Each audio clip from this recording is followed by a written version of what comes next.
الحمد للہ وکفا وسلام علی عباده الذین اما بعد۔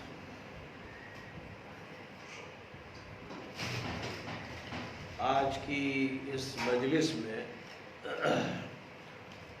سورہ کہف کا جو حصہ باقی رہ گیا ہے اس پر گفتگو ہوگی۔ سورہ مریم کا تذکرہ ہوگا اور سورہ طٰہٰ کا ہوگا، اور پھر گنجائش ہوئی تو سورہ انبیاء کا ہوگا۔ آج سورہ انبیاء بھی پڑھی گئی اور سورہ حج بھی پڑھی گئی۔ جہاں تک تعلق ہے سورۃ الکہف کا، تو اس سورہ میں جو پہلا واقعہ بیان کیا گیا ہے وہ غار والوں کا بیان کیا گیا ہے، جس پر تفصیل سے کل شب میں گفتگو ہوئی، اور اس کے بعد ایک ایسے باغ والی کی مثال بیان کی گئی کہ جس نے اپنے غرور میں اور گھمنڈ میں اپنے ساتھی کی نصیحت پر توجہ نہیں دی، اور جتنا اللہ تعالیٰ نے اس کو نعمتوں سے نوازا اتنا ہی اس کی ناشکری بڑھتی چلی گئی، جس کا نتیجہ یہ ہوا اللہ کے ہاں دیر ہے اندھیر نہیں ہے، ایسے لوگوں کی پکڑ ہوتی ہے۔ نتیجہ یہ ہوا کہ اس کا پورا باغ برباد ہو گیا، جھلسا دیا گیا، ایسا ہوا جیسے یہ باغ تھا ہی نہیں، اور سوائے افسوس کے اور ہاتھ کاٹنے کے اس کے پاس کچھ نہیں۔ دوسری مثال دنیا کی زندگی کی دی گئی ہے کہ دنیا کی جو زندگی ہے اپنی زیبائشوں کے ساتھ، آرائشوں کے ساتھ، اپنی راحتوں کے ساتھ، نعمتوں کے ساتھ بڑی بھلی لگتی ہے، بڑا جی لگتا ہے، اور انسان دنیا کو دل میں بساتا ہے، آنکھوں میں سجاتا ہے، اس کے لیے جان کی بازی لگاتا ہے، جد و جہد کرتا ہے، اپنا وقت کھپاتا ہے۔ یہ دنیا ایسی لبھانے والی ہے، ایسی بہلانے والی ہے، ایسی پھسلانے والی ہے کہ اس کو قرآن میں دار الغرور کہا گیا۔ یہ دھوکے کی جگہ ہے۔ وہ آدمی عقل مند ہے جو اس بات کو جانتا ہے کہ دنیا فانی ہے، یہ دنیا مسافر خانہ ہے، یہ دنیا وقتی ہے، اور اس دنیا میں کچھ دیر کے لیے ٹھہرا جاتا ہے، وہ انسان عقل مند ہے۔ حضور اکرم صلی اللہ علیہ وسلم نے فرمایا تھا کہ میری مثال بس ایسی سمجھو جیسے ایک مسافر ہے، درخت کے نیچے اس نے سایہ لیا اور اس کے بعد آگے بڑھ گیا۔ ایک موقع پر حضور اکرم صلی اللہ علیہ وسلم نے حضرت عبداللہ ابن عمر کے کاندھوں پر پیچھے سے ہاتھ رکھتے ہوئے فرمایا کن فی الدنیا کانک غریب او عابر سبیل، دنیا میں اس طرح رہو جیسے اجنبی شخص ہو، پردیسی ہو اور یا مسافر ہو، اس طرح جی مت لگاؤ دنیا سے۔ جس کا جی دنیا میں لگتا ہے پھر اس کا حال یہ ہوتا ہے کہ چمڑی جائے دوڑی نہ جائے، عزت لٹ جائے پیسہ نہ جائے، ایسا انسان پھر دنیا میں رسوا ہوتا ہے، ذلیل ہوتا ہے، ذلت کی موت مرتا ہے، قبر میں عذاب ہوتا ہے، حشر میں عذاب ہوتا ہے، آخرت میں عذاب ہوتا ہے۔ اس لیے دنیا کی مثال بیان کرتے ہوئے یہ بات ارشاد فرمائی گئی کہ بس یہ ایک بہار ہے ختم ہو جانے والی، ایک فانی دنیا ہے، اس کا حال یوں دیکھو کہ جیسے کھیتی کھڑی ہوتی ہے، بہت اچھی لگتی ہے، سرسبز شاداب کھیت نظر آتا ہے اور پھول کھلے ہو تو سبحان اللہ، لیکن پھر وہ وقت بھی آتا ہے کہ سب کچھ مرجھا جاتا ہے، کچرا بن جاتا ہے، پیروں میں روندا جاتا ہے، مٹی میں مل جاتا ہے۔ یہ مستقل ایک عمل ہے، ہر کاشتکار دیکھ رہا ہے، ہر گزرنے والا راستوں سے دیکھ رہا ہے، یہ اس کو دکھ رہا ہے کہ جس طرح سے یہ نباتاتی زندگی ہے یہ بڑے حسن و جمال کے ساتھ نمودار ہوتی ہے اور اس کے بعد اس کا خاتمہ ہو جاتا ہے، ایسے ہی سمجھنا چاہیے کہ حیوانی زندگی ہے، جانداروں کی زندگی ہے، جن جانداروں میں انسان بھی ہے ایک جان رکھنے والا۔ پھر اس کے بعد جو بڑی بات فرمائی گئی ہے کہ ایک وقت وہ آنے والا ہے جب اس زندگی کا کاروبار ختم ہوگا موت کے منہ میں انسان چلا جائے گا اور اس کے بعد اس کے حساب و کتاب کی منزل شروع ہو جائے گی، یہاں تک کہ محشر کا عالم برپا ہوگا، اور اس وقت اس کا پورا ڈیٹا، اس کا پورا اعمال نامہ، اس کا پورا ریکارڈ اس کے سامنے ہوگا، اور وہ سر پیٹ لے گا، حیران ہوگا، ما لهذا الكتاب لا يغادر صغيرة ولا كبيرة إلا أحصاها ووجدوا ما عملوا حاضرا۔ وہ حیران ہو کے کہے گا یہ کیسی نوٹ بک ہے، یہ کیسا ریکارڈ ہے جس نے ہر چھوٹی بڑی بات ریکارڈ کر لی، کوئی چیز ایسی نہیں ہے جو اس میں درج نہ ہو۔ جو بھی انسان نے کیا ہوگا، بھول چوک سے کیا ہو، جان بوجھ کے کیا ہو، دن میں کیا ہو، رات کی تنہائی میں کیا ہو، اندھیرے میں کیا ہو، روشنی میں کیا ہو، سب حاضر ہوگا۔ ایسا اعمال نامہ دنیا میں کسی نے نہ تیار کیا ہے اور نہ اس کی کوئی مثال ہے۔ اور اس کا ذکر کرنے کے بعد اللہ تعالیٰ نے ایک بات یہ ارشاد فرمائی کہ انسان کو تو ہم نے یہ مقام دیا تھا کہ فرشتوں سے کہا تھا کہ ان کے سامنے جھک جاؤ، سجدہ ریز ہو جاؤ۔ ہم نے تو یہ مقام دیا تھا، اے انسان تم کو تمہارے جد امجد آدم کو ہم نے مسجود ملائکہ بنایا، خلیفہ بنایا، اور فرشتے سارے کے سارے آدم کے سامنے جھک گئے تھے۔ جو نہیں جھکا تھا وہ ایک ابلیس مردود تھا، اور وہ جنوں میں سے تھا۔ جن انسانوں سے بہت پہلے پیدا کر دیے گئے تھے، اور جنوں میں اچھے بھی تھے برے بھی تھے۔ تو جنوں میں کہ ایک ایسا فرد کہ جو اچھا شمار ہوتا تھا، بڑا عابد و زاہد شمار ہوتا تھا، اسے اپنی اپنی گھمنڈ پیدا ہو، اسی گھمنڈ نے اس کو کہیں کا نہیں رکھا۔ تو وہ جن تھا، کان من الجن ففسق عن امر ربہ، وہ جنوں میں سے تھا لیکن اللہ کے حکم کی اس نے اطاعت نہیں کی، بس یہاں سے وہ مردود ہو گئے۔ پھر انسان کے بارے میں یہ بات فرمائی گئی کہ انسان بحثوں میں پڑتا ہے، مناظرے بازی کرتا ہے، حجت بازی کرتا ہے، حق کو باطل سے توڑنا چاہتا ہے۔ یہ شیطانی اثرات کا نتیجہ ہے۔ ان باتوں کا تذکرہ کرنے کے بعد اب جو واقعہ سورۃ الکہف میں بیان کیا جا رہا ہے وہ بھی تاریخ کا ایک نادر واقعہ ہے، اور حضرت موسیٰ علیہ السلام کی حیات طیبہ سے اس کا تعلق ہے، اور ایک ایسی شخصیت سے تعلق ہے جس شخصیت کا نام قرآن میں نہیں، حدیثوں میں ذکر آیا ہے۔ ان کا نام خضر ذکر کیا جاتا ہے۔ تو موسیٰ اور خضر کا ایک واقعہ بیان کیا گیا۔ بائبل میں اس واقعے کا تذکرہ اس طرح کیا گیا ہے کہ یہ موسیٰ سے متعلق نہیں ہے، بلکہ ایک اور شخصیت ہے جو بنی اسرائیل کے موسیٰ نہیں ہے، نام ان کا بھی موسیٰ تھا، اور یہ ان کا واقعہ بیان کیا گیا۔ ایک اور جگہ بائبل میں یہ بات لکھی گئی ہے کہ اس کا تعلق ایک ایسی شخصیت سے ہے، بنی اسرائیل کی ایک شخصیت سے ہے جن کا نام یوحانوس یا کچھ اس طرح کا ذکر کیا گیا ہے، اور جس سے ان کی ملاقات ہوئی، اس ساری قصے سنائے گئے، وہ حضرت الیاس ہے۔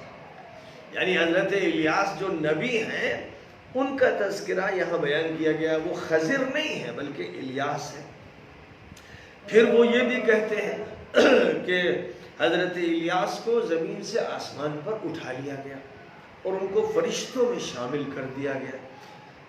دنیا میں یہ واقعہ پیش آیا، تو اب یہ جو واقعہ پیش آیا ان کے نزدیک حضرت موسیٰ سے متعلق نہیں تھا، لیکن قرآن پاک اس بات کو بڑی وضاحت کے ساتھ کہتا ہے کہ حضرت موسیٰ علیہ السلام یعنی بنی اسرائیل کے موسیٰ، ان کے پیغمبر اور فرعون کے سامنے حق کی دعوت دینے والے حضرت موسیٰ ہی کا یہ واقعہ ہے، اور اس واقعے کا تعلق جس شخصیت سے ہے اس شخصیت کا نام خضر ہے۔ خضر کے معنی سرسبز، شاداب، جو ہمیشہ شاداب رہتے ہیں، یعنی نام کے اندر یہ مفہوم ہے۔ واقعہ جو قرآن پاک میں بیان کیا گیا ہے وہ سب یہاں سے شروع کیا گیا ہے کہ حضرت موسیٰ نے اپنے شاگرد اور خادم سے کہا، جن کا نام یوشع بیان کیا گیا ہے، بائبل میں بھی ان کے خادم کا نام یوشع ہے، شاگرد کا نام یوشع بیان کیا گیا، جو ان کے ساتھ رہتے تھے، اور حدیثوں میں بھی بیان کیا گیا جن میں تفصیلات بیان کی گئی ہیں، وہاں پر یہ واقعہ یہ بات ذکر کی گئی۔ تو انہوں نے اپنے خادم سے کہا چلو بھائی سفر کرنا ہے 2 دریاؤں کے سنگم تک، اور یہ بھی ہدایت کی کہ ناشتے دان میں کسی ٹوکری میں یا کسی بھی چیز میں روٹی ووٹی رکھ لو اور ایک مچھلی بھی رکھ لو، وہیں پر جب اتریں گے تو یہ مچھلی پکا لی جائے گی، ابھی ایسے ہی اس کو رکھ لو۔ اور اللہ تعالیٰ کی طرف سے یہ بات حضرت موسیٰ سے کہی گئی تھی کہ 2 دریاؤں کے سنگم کے پاس میرا خاص بندہ تمہیں ملے گا، اور وہاں پر ایک علامت ظاہر ہوگی، اور وہ یہ کہ تمہارے سامان میں سے مچھلی نکل کر رینگتی ہوئی دریا میں چلی جائے گی۔ یہ ایک معجزانہ علامت ہوگی، اس میں جان پڑ جائے گی اور وہ کسی طرح سے سرکتی ہوئی نکلے گی، اور نکلتے ہوئے وہ خشکی پر سے ریت پر سے رگڑتی ہوئی دریا میں چلی جائے گی۔ ایک علامت بتا دی تاکہ جگہ کے پہچاننے میں دشواری نہ ہو۔ اب جو تفصیلات احادیث میں آئی ہیں ان سے یہ بات معلوم ہوتی ہے کہ موسیٰ علیہ السلام ایک موقع پر اپنے لوگوں میں تقریر کر رہے تھے، اور تقریر کے دوران یا تقریر کے بعد سننے والوں میں سے کسی نے پوچھا کہ حضرت آپ سے بھی زیادہ اس وقت کوئی علم رکھتا ہے؟ حضرت موسیٰ کا جو جواب تھا، اور وہ بالکل طبعی اور فطری جواب تھا، کہ میں تو نہیں جانتا کہ مجھ سے زیادہ کسی کے پاس علم ہو، اس لیے کہ وہ نبی تھے، اس وقت کے نبی تھے، اور نبی کے پاس اللہ کی طرف سے علم آتا ہے، اس کے پاس وحی آتی، اور کسی نبی کا ان کے ذہن میں خیال نہیں تھا، اس لیے، اور خاص طور پر جس ماحول میں تھے اس ماحول میں ان سے بڑا تو کوئی عالم نہیں تھا، اللہ کی طرف سے وہ منتخب کیے گئے تھے، اور جو علم اللہ کی طرف سے انہیں دیا گیا تھا اس علم میں اور کوئی ان کی نگاہ میں شریک نہیں تھا، کہ بھائی کا جہاں تک تعلق تھا حضرت ہارون، وہ تو انہی کی درخواست پر نبی بنائے گئے تھے۔ یہ بات ہو گئی۔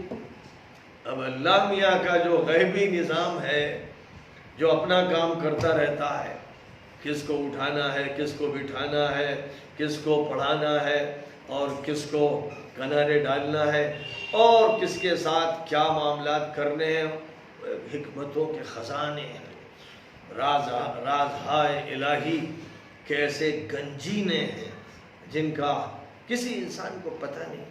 اللہ تعالیٰ کی طرف سے عتاب ہوا، موسیٰ تم یہ سمجھتے ہو کہ سب سے بڑے علامہ تم ہو؟ 2 دریاؤں کے سنگم کے پاس میرا ایک بندہ ہے جس کو میں نے علم لدنی عطا کیا ہے، جاؤ اس کی شاگردی اختیار کرو۔ اب اللہ کی طرف سے یہ حکم، موسیٰ تو لرز گئے ہوں گے، اور اس کے بعد انہوں نے طے کر لیا کہ حکم الہی کو پورا کرنا۔ تبھی انہوں نے اپنے شاگرد سے کہا تھا کہ بھائی سفر کرنا ہے، لمبا سفر کرنا ہے، اور دریاؤں کے سنگم تک پہنچنا ہے، وہاں پر اللہ کے ایک بندے سے ملاقات کرنی ہے۔ شاگرد نے تیاری کی، جو بھی ضرورت کا سامان ہوگا وہ ساتھ لے لیا، اور اس کے بعد یہ سفر شروع ہوا۔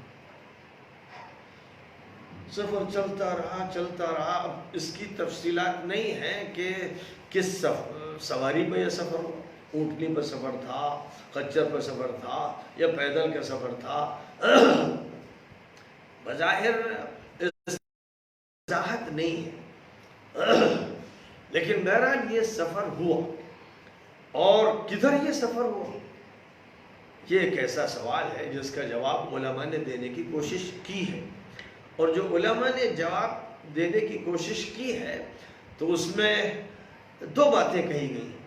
ایک یہ بات کہی گئی ہے کہ مصر میں جب حضرت موسیٰ تھے، یہ اس وقت کی بات ہے، فرعون ہی کے دور میں جب وہ فرعون کو نصیحت بھی کرتے رہے، قوم کو نصیحت کرتے رہے اور اپنی قوم کی اصلاح فرماتے رہے، اور اللہ کا عذاب فرعون اور اس کی قوم پر آتا رہا، اور وہ حضرت موسیٰ سے اس کی درخواست بھی کرتا رہا کہ بھائی نجات دلوائیے، اللہ میں سے دعا کیجئے۔ یہ جب ماحول چل رہا تھا جس میں حضرت موسیٰ اور ان کی قوم کو ایک طرح کی آزادی ملی تھی اور ایک مضبوطی ملی تھی، تو کسی تقریر کے دوران یہ سوال اٹھا تھا، اور اس کے بعد پھر ان کا سفر ہوا، اور جو ان کا سفر ہوا، اب وہ سفر کدھر ہو سکتا ہے؟ حضرت موسیٰ، یہ آپ ذہن میں رکھیے کہ یہ جو بحر احمر ہے، یہ جو بحر احمر ہے جس کو بحر قلزم بھی کہتے ہیں، اس سے لگا ہوا یہ مصر ہے۔ اس نقشے میں پورا مصر نہیں دکھایا گیا، لیکن یہ سمجھیے کہ یہاں سے یہ سائیکل جو لگی ہوئی ہے یہاں تک یہ مصر ہے، ہاں یہ مصر ہے، اور اس کے بیچ میں دریائے نیل جاری ہے۔ اوپر آپ چلے جائیں گے تو پھر یہ جو علاقہ ہے، یعنی جو ترکی کے نیچے ہے اور ادھر سیریا ہے، تو ایک طرف یہاں پر بلیک سی ہے اوپر، اور پھر یہ میڈیٹرینین سی ہے جس کو بحر متوسط بھی کہتے ہیں، اور یہاں پر بہرحال یہ ساحل ہے مصر کا، اسکندریہ وغیرہ اور دیگر علاقے یہاں پر ہیں، اور پھر یہ جو ساحل ہے یہاں پر کوئی بھی سنگم نہیں، یہاں تو جو بھی ہے سامنے جو سمندر ہے وہ سمندر بحر ابیض اور بحر متوسط وغیرہ کے ناموں سے معروف ہے، اس لیے ادھر تو جانے کا کوئی سوال ہی نہیں۔ اب جو بات عام طور پر مفسرین نے سمجھی ہے وہ یہ کہ مصر میں دریائے نیل کے اس کنارے پر، جو مشرقی کنارہ ہے، کیونکہ حضرت موسیٰ ادھر ہی رہتے تھے، وہ دریا کے پار نہیں رہے، ادھر کوئی کالونی بنی اسرائیل کی نہیں تھی بلکہ ادھر تھی کالونیاں، لہذا وہ یہاں سے سفر کرتے کرتے یہ جو ہے سوڈان، وہ سوڈان کے شہر خرطوم تک پہنچے تھے، اور جہاں پر دریائے نیل کا دو شاخہ ہے، ایک کو بحر ابیض اور ایک کو بحر ازرق یا نہر ازرق اور نہر ابیض کہتے ہیں، یہاں سنگم ہے خرطوم میں۔ خرطوم کا جو شہر مثلا اگر آپ ادھر دیکھنا چاہیں تو یہ ایجپٹ ہے، اس میں بھی اگرچہ نہر کو نمایاں نہیں کیا گیا ہے، چھوٹا نقشہ ہے، لیکن بہرحال مصر سے جب آگے بڑھیں گے اور سوڈان پہ پہنچیں گے تو خرطوم شہر جو وہاں کا معروف ہے، وہاں پر دریائے نیل کی دو شاخیں آ کر ملتی ہیں، ایک سنگم ہے، لہذا اس علاقے میں آنا ہوا ایک رائے یہ ہے، اور اسی رائے کو زیادہ تر ترجیح دی گئی۔ لیکن ایک اور رائے یہ دی گئی ہے کہ جزیرہ نما سینا میں جب حضرت موسیٰ تھے اس دور کا یہ واقعہ ہے کہ تقریر انہوں نے فرمائی اور پھر یہ سوال کیا گیا، تو اب جو سفر ہوا اس سفر کے بارے میں پھر یہ کہا جاتا ہے یہ ہے جزیرہ نما سینا۔ یہ دیکھیے، یہ ادھر مصر ہے، یہ جزیرہ نما سینا ہے، ادھر اوپر فلسطین ہے، یہ جو اسرائیل لکھا ہوا یہ حرابیوں نے لکھا ہے، یہ فلسطین کی سرزمین ہے جس پر ناجائز یہ ملعون اور بندروں کی اولاد قابض ہے، لہذا یہاں پر فلسطین لکھنا چاہیے۔ اب یہ جزیرہ نما سینا ہے اور پھر یہ فلسطین ہے، اور اس سے لگا ہوا سیریا ہے اور جارڈن ہے۔ تو یہ جو جزیرہ نما سینا ہے، ایک رائے یہ ہے کہ یہاں جب حضرت موسیٰ تھے اس وقت کی بات ہے، اور پھر انہوں نے نیچے ادھر سفر کیا جہاں ایک طرف آبنائے ہے مشرقی اور ایک یہ آبنائے ہے مغربی، تو یہاں جہاں سے یہ دو شاخیں پھوٹتی ہیں گویا اس کو بھی ایک سنگم مانا گیا۔ حالانکہ سچی بات یہ ہے کہ یہ بہت بڑا چوڑا علاقہ ہے جہاں سنگم کی شکل نہیں بنتی ہے، جب یہ شاخ ہے تو وہاں یہی شاخ ہے، اور جہاں یہ شاخ ہے وہاں یہ شاخ ہے، اور بیچ میں بڑا لمبا فاصلہ ہے، اس لیے اس کو سنگم نہیں کہا جا سکتا، اور ترجیح اسی کو حاصل ہے کہ مصر میں دریائے نیل کے اس مشرقی کنارے سے سفر ہوتے ہوتے سوڈان کے خرطوم تک ہوا تھا، اسی لیے یہ بات بھی ماننی چاہیے کہ یہ سفر پیدل نہیں ہو سکتا، یہ سفر تو کسی تیز سواری پر ممکن تھا، لہذا یہ سفر ہوتا رہا۔ ایک جگہ حضرت موسیٰ نے کہا کہ بھائی کچھ آرام کر لیا جائے، تو سامان وہاں رکھا گیا، حضرت موسیٰ کے آرام کا شاگرد نے انتظام کر دیا، اور حضرت موسیٰ نے آرام فرمایا۔ آرام فرمانے کے بعد جب وہ اٹھے تو بس جلدی میں تھے، اور کہا کہ چلو بھائی آگے چلو، اب آگے بڑھنا شروع ہو گئے. آگے کہاں تک بڑھے اس کی تفصیلات نہیں، لیکن جب آگے خاصا چلے تو پھر حضرت موسیٰ کو بھوک لگی اور انہوں نے شاگرد سے کہا کہ کھانا لاؤ. تو جب یہ کہا کہ کھانا لاؤ تو ایک دم سے شاگرد سر پکڑ کے رہ گئے کہ حضرت وہ جو ناشتہ دان تھا وہ تو میں وہیں بھول گیا جہاں آپ نے آرام کیا تھا. جلدی میں مجھے خیال نہیں رہ گیا اور میں وہیں چھوڑ کے چلا آیا. حضرت موسیٰ نے کہا کہ اس کا مطلب یہ ہے کہ شاید وہی جگہ ہے، چلو پھر واپس.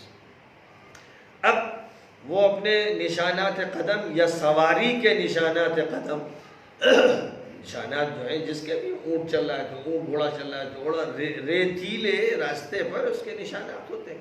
انہی نشانات کو دیکھتے ہوئے کہ راستہ بھٹک نہ جائے، اسی جگہ پر پہنچے جہاں وہ راشدان یا پوٹلی یا ٹوکری رکھی. اب شاگرد نے جب اس کو کھولا کھانے کے لیے انتظام کی خاطر تو دیکھا کہ مچھلی غائب. جو بات حضرت موسیٰ سے کہی گئی تھی کہ اس مقام پر جب آپ پہنچیں گے جہاں آپ کی ملاقات ہونی ہے اللہ کے اس بندے سے، تو وہاں یہ ایک کارنامہ سامنے آئے گا. اور اس کے بعد جب ذرا دیکھا تو ریت میں ایک لکیر بنی ہوئی ہے دریا تک، یعنی بالکل صاف نظر آ رہا ہے کہ مچھلی رینگتی ہوئی وہاں گئی. حضرت موسیٰ نے کہا بس یہی جگہ ہے، یہی جگہ ہے، اب دیکھنا ہے آس پاس. اب وہ دیکھتے ہوئے ایک جگہ پہنچے، لگتا ہے کہ کوئی جھوپڑی تھی، جیسے بابا قسم کے لوگ ہوتے ہیں، زاہدانہ زندگی گزارتے ہیں، دنیا سے کٹے ہوئے، وہ بھی اسی طرح لوگوں سے کٹ کر بالکل الگ، جیسے کوئی جنگل میں ہو یا صحرا میں ہو، اس طرح اپنی کٹیا میں تھے. تو حضرت موسیٰ وہاں پہنچے. السلام علیکم. بابا نے سر اٹھایا، وعلیکم السلام. اچھا، یہاں لوگ سلام بھی کرنے لگے. کوئی سلام کرنے والا نہیں تھا. جو لوگ بھی آباد تھے وہ مسلم نہیں تھے، انہیں معلوم ہی نہیں تھا کہ ملاقات میں سلام کرنا چاہیے. اس لیے انہوں نے یہ کہا، ارے اچھا ماشاءاللہ یہاں سلام بھی ہوا. کہنے لگے کون؟ عرض کیا کہ موسیٰ. بنی اسرائیل کے موسیٰ؟ جی ہاں. کہا کہ اچھا کیوں آئے؟ کہا کہ حضور اس لیے آیا ہوں کہ آپ کی خدمت میں رہ کر کچھ سیکھوں. چلو یہاں سے جاؤ، میرے پاس کوئی ٹکتا نہیں. کیوں آ گئے؟ مجھے ہدایت ہے، میں آپ کے ساتھ رہوں گا اور جیسے آپ فرمائیں گے ویسے کروں گا. میں اپنی طرف سے کچھ بھی نہیں کہوں گا، بس آپ کی بات سنوں گا. انہوں نے فرما دیا تھا کہ تم صبر نہیں کر سکو گے، لیکن بہرحال ان کے اصرار پر، اور یہ کہا ہوگا کہ اللہ کی طرف سے یہ ہدایت ہے اس لیے میں حاضر ہوا ہوں. کہا کہ اچھا چلو ٹھیک ہے. اب اس کے بعد انہوں نے اپنا وہ عمل شروع کر دیا جو کرتے تھے. کہا کہ چلو میرے ساتھ ایک سفر پہ چلتا ہوں تاکہ تمہیں پتہ چلے کہ اللہ کا نظام تکوینی کیا کر رہا ہے. اب یہ دونوں چلے تو دریا قریب ہی تھا وہاں سے، کیونکہ وہ تو سنگم تھا. دریا کے کنارے پہنچے ساحل پر تو ایک کشتی کو دیکھا کہ وہ کشتی والے. جب بابا کو دیکھا کشتی والے نے تو وہ تو جناب ان کی بزرگی اور عظمت کے چرچے سنتا تھا، بڑے تذکرے کہ بابا تو عجیب ہے. وہ فوراً کشتی لے کر ساحل پر آ گیا. آئیے بابا بیٹھیے. بابا بھی بیٹھے اور موسیٰ بیٹھے اور یوشع بیٹھے، اور اس کے بعد کشتی رواں دواں. اس نے نہ پیسوں کی بات کی، نہ انہوں نے پیسوں کی بات کی، کوئی اجرت کی بات نہیں ہوئی، اس لیے کہ اس علاقے کے سارے لوگ بابا کو مانتے تھے اور ان سے سوال نہیں کہ وہ پیسہ طلب کر سکے. ابھی سفر شروع، سفر چل رہا ہے اور جہاں سے وہ بیٹھے ہیں وہاں سے شمالی رخ پر اور دریا پر اس طرح چلے ہیں کہ دوسرے ساحل پر اترنا ہے. لیکن ابھی بیچ راستے میں ہے کہ ایک پرندہ آیا اور کشتی کے کنارے بیٹھ کر اس نے چونچ ماری پانی میں. تو حضرت خضر کا واز شروع ہو گیا. کہنے لگے موسیٰ دیکھا تم نے اس پرندے کو, اس نے اپنی چونچ میں پانی لیا ہے نا. میرا علم و تمہارا علم تشریعی ہو یا علم تکوینی ہو, یہ الفاظ تشریح کے لیے میں استعمال کر رہا ہوں, اور میرا علم اور تمہارا علم اللہ کے علم کے مقابلے میں اتنا بھی نہیں ہے جتنا پانی چڑیا کی چونچ میں آیا ہے. سمندر ہے ٹھاٹھے مارتا ہوا. خدا کا علم تو ایسا ہے کہ 7 سمندر روشنائی بنا دیے جائیں, دنیا کے سارے درختوں کو قلموں میں تبدیل کر دیا جائے, اور پھر خدا تعالیٰ کی صفات و کمالات لکھے جائیں, تو یہ روشنائی خشک ہو جائے گی اور قلم ٹوٹ جائیں گے, اور خدا تعالیٰ کے کمالات کا احاطہ نہیں ہو سکے گا, کلمات کا احاطہ نہیں ہو سکے گا. بہرحال یہ بات چلی. اس کے بعد آگے بڑھے تو ایک دم سے خضر کھڑے ہوئے, اور کشتی کا جو بادبان تھا, وہ جو پردے ہوتے تھے اس زمانے میں, کیونکہ اسٹیم سے تو چلتی نہیں تھی اور نہ وہ دور پٹرول کا تھا, تو بادبان یعنی پردے ہوتے تھے, اور ہوا کے جھونکے سے وہ کشتی آگے بڑھتی تھی. اس پردے کو پھاڑ دیا انہوں نے, یا کسی تختے کو بگاڑ دیا. اب یہ جو انہوں نے کیا تو حضرت موسیٰ بےتاب ہو گئے, ان سے رہا نہیں گیا. میں نے کہا یہ آپ کیا غضب کر رہے ہیں؟ وہ حیران تھے, کیونکہ شرعی نقطۂ نظر سے کسی کو نقصان پہنچانا, اس کے مال کو نقصان پہنچا دینا, اور جس سواری میں بیٹھے ہوئے اس سواری کو نقصان پہنچانا کسی طرح شرعاً جائز نہیں. اس لیے حضرت موسیٰ برداشت نہیں کر سکے, اور انہوں نے سوال کیا, لیکن وہ خاموش رہے, خاموش, چپ رہو بس. کہا کہ اچھا ٹھیک ہے بھائی, پہلے سے بات ہو چکی تھی کہ بولنا نہیں کچھ. تو انہوں نے پھر رجوع کیا اور کہا کہ میں اپنی زبان بند کرتا ہوں.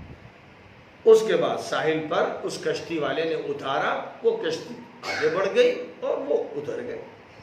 اب دوسرے ساحل پر چل رہے ہیں, موسیٰ بھی ہیں, یوشع بھی ہیں, خضر بھی ہیں. چلتے چلتے ایک میدان میں کچھ بچے کھیل رہے تھے, فٹ بال کھیل رہے تھے یا کون سا کھیل کھیل رہے تھے. اور خضر رکے, ایک لڑکے کو دوڑا اور لپکے اس کے پاس, اور اس کی گردن پکڑ کے موڑ دی. وہ تڑپ کے گرا, ایک چیخ ماری, اور لڑکے سب بھاگے اور اس کی لاش پڑی تھی. اب تو حضرت موسیٰ کے لیے بالکل ناقابل برداشت تھا. کہا کہ آپ نے غضب کر دیا, یہ معصوم بچہ, اس کو آپ نے قتل کر دیا, کیا جرم تھا اس کا؟ پھر انہوں نے ڈانٹا, میں نے کہا تھا تم سے زبان مت کھولنا, میرے ساتھ رہنا ہے تو خاموش رہو, مت بولو. پھر انہوں نے صبر کیا کسی طریقے سے کہ اچھا بہرحال میں خاموش رہتا ہوں, اب اگر کوئی بات ہو تو پھر آپ مجھے ہٹا دیجیے گا, میں صبر کرتا ہوں. چلیے وہاں سے آگے بڑھ گئے. اب جو کچھ اس گاؤں میں ہنگامہ ہوا ہوگا, جب بچے گھر گئے ہوں گے, شور مچا ہوگا کہ فلاں بھائی مار دیا گیا, تو بھیڑ لگی ہوگی, اور اس بھیڑ نے دیکھا ہوگا. پھر ہو سکتا ہے بچوں نے بتایا ہو کہ وہ بابا جو کبھی کبھی نظر آتے ہیں انہی بابا نے ایسا کیا, تو لوگ ڈر بھی گئے ہوں گے کہ بھائی وہ بابا تو ایسے ہیں کہ ان کے بارے میں تو زبان کھولنا مشکل ہے. سفر آگے چل رہا. اب ایک قصبے میں پہنچنا ہوا, اور اس قصبے میں بہت سے لوگ آباد تھے, اور یہ پورا ایک قافلہ جا رہا تھا. اور اس قافلے کو قصبے کے کسی شخص نے اس لیے بھی نہیں پوچھا کہ پانی پی لیجیے, چائے پی لیجیے. ایسے کنجوس اور بخیل اور نکبے لوگ تھے. لیکن اسی بستی میں چلتے چلتے ایک مکان دیکھ رہے ہیں خضر کہ اس کی دیوار اب گری اور تب گری. وہاں بیٹھ گئے, لا بھائی مسالہ لا. اور وہاں وہ مستری بن گئے. اب وہ اس دیوار کو ٹھیک ٹھاک کر رہے ہیں, اس کو درست کر رہے ہیں, مضبوط کر رہے ہیں. اینٹیں ویٹیں جو گر رہی تھیں ان کو ٹھیک کیا, مسالہ وسالہ لگایا, جو بھی اس وقت ملا ہوگا. تو اب حضرت موسیٰ تعجب سے کھڑے ہوئے ہیں کہ ایک طرف تو انہوں نے کشتی خراب کر دی, ایک طرف معصوم بچوں کو مار دیا, اور اس گاؤں کے نالائق لوگوں کی یہ خدمت فرما رہے ہیں، دیوار ٹھیک کر رہے ہیں۔ تو پھر حضرت موسیٰ سے بہرحال نہیں رہا گیا، انہوں نے کہا کہ بھائی یہ تو اتنے نالائق کہ انہوں نے پوچھا تک نہیں، اور آپ یہاں پر ان کی خدمت کر رہے ہیں، مستری بن گئے، آپ مزدور بن گئے۔ پر بس پھر پارا چڑھ گیا حضرت خضر کا، کہا تھا کہ تو میرے ساتھ نہیں رہ سکے گا، کیوں چلا تھا میرے ساتھ، نکل یہاں سے، اب میرے ساتھ تو نہیں رہ سکتا۔ لیکن سن لے، یہ 3 واقعات جو پیش آئے تھے، کیوں پیش آئے، اتنا سنانے کے بعد رخصت کرتا۔ وہ کشتی والا جو تھا، غریب تھا، کشتی چلاتا تھا، کچھ پیسے کماتا تھا۔ جس طرف وہ جا رہا تھا ادھر ایک بڑا بدماش قسم کا نواب رہتا تھا، سیٹھ۔ وہ دیکھتا تھا کہ جو اچھی عمدہ کشتی ہو اس پر قابض ہو جاتا تھا، اور جو کشتی بان ہے اس کو مار کے ادھر بھگا دیتا تھا، ظلم کرتا تھا۔ تو میں نے یہ سوچا کہ یہ بھی بیچارہ شکار ہوگا، کشتی اس کی بڑی اچھی لگ رہی ہے، نئی کشتی ہے، اور وہ اس پر ظلم کر کے اس کی روزی روٹی کا خاتمہ کر دے گا، اس لیے میں نے اس کی کشتی کو خراب کر دیا کہ جب وہ دیکھے گا تو یہ خراب کشتی نظر آئے گی تو وہ نہیں چھیڑے گا، اس طرح اس کی روزی روٹی چلتی رہے گی اور اس کو نقصان نہیں ہوگا۔ اس نقصان سے بچانے کے لیے میں نے تھوڑا نقصان کشتی کو پہنچایا، یہ حکمت تھی۔ اس کے بعد جب ساحل کے پار چلے تھے ہم لوگ، اور ایک میدان میں میں نے اس بچے کو مار دیا۔ اس کے بارے میں اللہ تعالیٰ کی طرف سے یہ تکوینی علم عطا فرمایا گیا تھا کہ یہ بچہ ابھی معصوم ہے، لیکن یہ جب جوان ہوگا تو اس پورے علاقے کے امن کو تاراج کر دے گا۔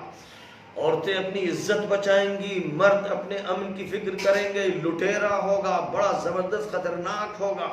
اس لیے اشارہ مجھے یہ ملا کہ ابھی اسی معصومیت کے دور میں اس کا خاتمہ کر دیا جائے، اس طرح یہ بھی گناہ سے بچ جائے گا اور ساتھ ہی ساتھ پورا گاؤں بچ جائے گا، یعنی امن کے خلاف جو عمل یہ کرتا اس سے بچ جائے گا۔ تو دیکھنے میں بہت ہی تکلیف دہ عمل تھا، اور ماں باپ اس کے توپے ہوں گے اور روئے ہوں گے، لیکن تابکہ چند دن رونے کے بعد صبر کر لیں گے۔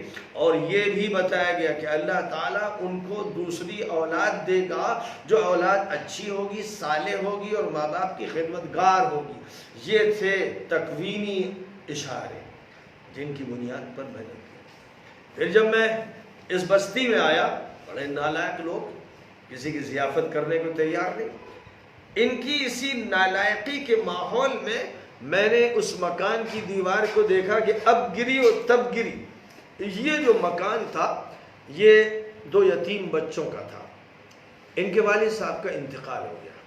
والد صاحب بڑے نیک تھے، اور والد صاحب نے اپنے دور میں اسی دیوار کے نیچے ایک خزانہ چھپا رکھا تھا، اور ایک دیوار بنا دی تھی کہ جب یہ بچے بڑے ہو جائیں گے پھر کہیں وصیت نامہ انہوں نے لکھ کے رکھا ہوگا کہ بچوں کو یہ بات معلوم ہو جائے گی کہ اس دیوار کے نیچے خزانہ ہے، تو جب یہ خود ہٹے کٹے اور مضبوط ہوں گے اور اپنے پیروں پر کھڑے ہوں گے تو یہ دیوار ہٹا کر وہ خزانہ نکال لیں گے۔ اب اگر دیوار گر جاتی اور خزانہ کھل جاتا تو اسی گاؤں کے لٹیرے لوٹ لیتے، تو ان سے تحفظ کے لیے اور یتیم بچوں کے خیال میں، اور کیونکہ ان کے والد نیک تھے، صالح تھے، اس لیے اللہ تعالیٰ نے ان یتیم بچوں کے لیے یہ اشارہ فرمایا، مجھے ہدایت دی کہ ان کا یہ کام کرو، اس لیے میں نے وہ دیوار اٹھا۔ اب آپ غور فرمائیے، پہلا واقعہ جو ہوا وہ بھی رحمت الہی کا ایک نمونہ، دوسرا واقعہ جو ہوا وہ بھی رحمت الہی کی ایک مثال، تیسرا واقعہ جو ہوا وہ بھی رحمت الہی کا ایک مظہر، اور خضر کا جہاں تک تعلق ہے وہ اس طرح سے معاملات کر رہے ہیں، اور یہ کسی شریعت کی ماتحتی میں نہیں کر رہے ہیں بلکہ اللہ کے کائناتی نظام کو پورا کر رہے ہیں۔ یہیں سے بحث یہ چھڑی ہے کہ کیا خضر نبی تھے؟ بعض حضرات کا کہنا ہے کہ وہ نبی تھے لیکن اس کی کوئی دلیل نہیں۔ پھر کیا خضر فرشتہ تھے اور انسان کی شکل میں زمین پر رہتے ہوئے یہ کام کرتے تھے؟ لیکن اس کی بھی کوئی دلیل نہیں۔ جو بات معلوم ہے وہ انسان تھے، اور لوگ بھی ان کو جانتے تھے، اور حضرت موسیٰ کو ان کے پاس بھیجا گیا تھا، اور نبی کو کسی سے استفادہ کرنے کا موقع دیا جائے یہ کوئی مستبعد بات نہیں ہے، کیونکہ نبی پاک حضرت محمد صلی اللہ علیہ وسلم کو جہاں سے کوئی حکمت کی بات ملتی تھی آپ خود اس کو لیتے تھے، اس کا تعلق تمدن سے ہو، اس کا تعلق ہتھیار سے ہو، اس کا تعلق کسی بھی چیز سے ہو، آپ نے اس کی ہدایت بھی فرمائی، خود بھی اس پر عمل کیا۔ تو اس لیے یہ نبی کی شان سے فروتر بات نہیں ہے کہ اللہ تعالیٰ اس کو مامور کرے کہ فلاں بندے سے فائدہ اٹھاؤ۔ اور دوسری بات یہ تھی کہ حضرت موسیٰ تشریعی علوم یعنی شرعی علوم کے ماہر تھے، اور ان کو تکوینی علوم یعنی کائناتی علوم دیے گئے تھے۔ اب یہیں سے یہ بات معلوم ہوتی ہے کہ اللہ تعالیٰ کا ایک نظام ہے اس روئے زمین پر، کہ ایسے بندے بھی اللہ نے پیدا کیے ہیں جو انسان ہیں، لیکن جو فرشتوں کو کام سونپا گیا ہے وہ ان سے لیا جاتا ہے۔ حضرت شاہ ولی اللہ دہلوی رحمۃ اللہ علیہ نے حجت اللہ البالغہ میں جہاں انسانوں کی اقسام کا تعارف کرایا ہے، جن میں انبیاء کا بھی ذکر کیا ہے اور ان کے بعد کے لوگوں کا، وہاں یہ بھی فرمایا ہے کہ کچھ ایسے رجال کار ہوتے ہیں، وہ اللہ کے ایسے بندے ہوتے ہیں کہ جو ملکوتی نظام میں شامل ہو جاتے ہیں، انسان ہونے کے باوجود ان کا شمار فرشتوں میں ہوتا ہے، وہ یا زمینی فرشتوں کی حیثیت ان کو حاصل ہوتی ہے، اور اللہ نے اس کائنات کے لیے فرشتوں کو کار پرداز بنایا ہے۔ خدا کے اس نظام کے جو خدام ہیں، غیبی خدام فرشتے ہیں، اور شرعی بنیاد پر روئے زمین پر جو خدام ہیں، غلام ہیں، بندے ہیں، وہ انسان ہیں اور جن ہیں۔ تو حضرت خضر ان لوگوں میں تھے۔ اب یہیں سے یہ بات بھی سمجھ میں آتی ہے کہ بہت سے بزرگوں کے ہاں، صوفیہ کے ہاں اقطاب، اوتاد، ابدال، اغواس وغیرہ کی جو تقسیمات بیان کی جاتی ہیں، یہ تقسیمات بالکل غلط نہیں ہیں، ان میں مبالغے ہوئے ہیں، اور ان میں ہر بات 100% صحیح نہیں ہے، لیکن ظاہر ہے کہ بہت بڑے بڑے علماء نے، جو علماء بھی تھے اور صوفیہ بھی تھے، انہوں نے بھی ان کا تذکرہ کیا۔ اور ایک حدیث ہے جو صحیح حدیث ہے، امام ابن تیمیہ نے بھی اس کو ذکر کیا، اور دیگر محدثین نے، کہ حضور پاک علیہ السلام نے فرمایا تھا کہ شام میں ہر دور میں 40 ابدال رہتے ہیں، جب بھی ان میں سے کسی کا انتقال ہوتا ہے تو متبادل شخص کا انتظام کر دیا جاتا ہے۔ ہوا کہ اس روئے زمین پر تکوینی نظام کے لیے اللہ تعالیٰ نے فرشتوں کے ساتھ ساتھ ایسے انسانوں کا بھی انتخاب فرما رکھا ہے جو فرشتوں میں وہ کام انجام دیتے ہیں جو قانونی اعتبار سے نہیں کیے جا سکتے۔ قانونی اعتبار سے کشتی کو نقصان پہنچانا جائز نہیں تھا، اسی لیے حضرت موسیٰ برداشت نہیں کر سکے۔ قانونی اعتبار سے ایک معصوم بچے کو مارنے کا کوئی جواز نہیں تھا، اس لیے حضرت موسیٰ تڑپ گئے۔ قانونی اعتبار سے اگرچہ اس میں کوئی حرج نہیں تھا کہ دیوار بنائی جائے، لیکن تعجب یہ تھا کہ ایسے نکمے اور نالائق لوگوں کے علاقے میں یہ خدمت کیوں؟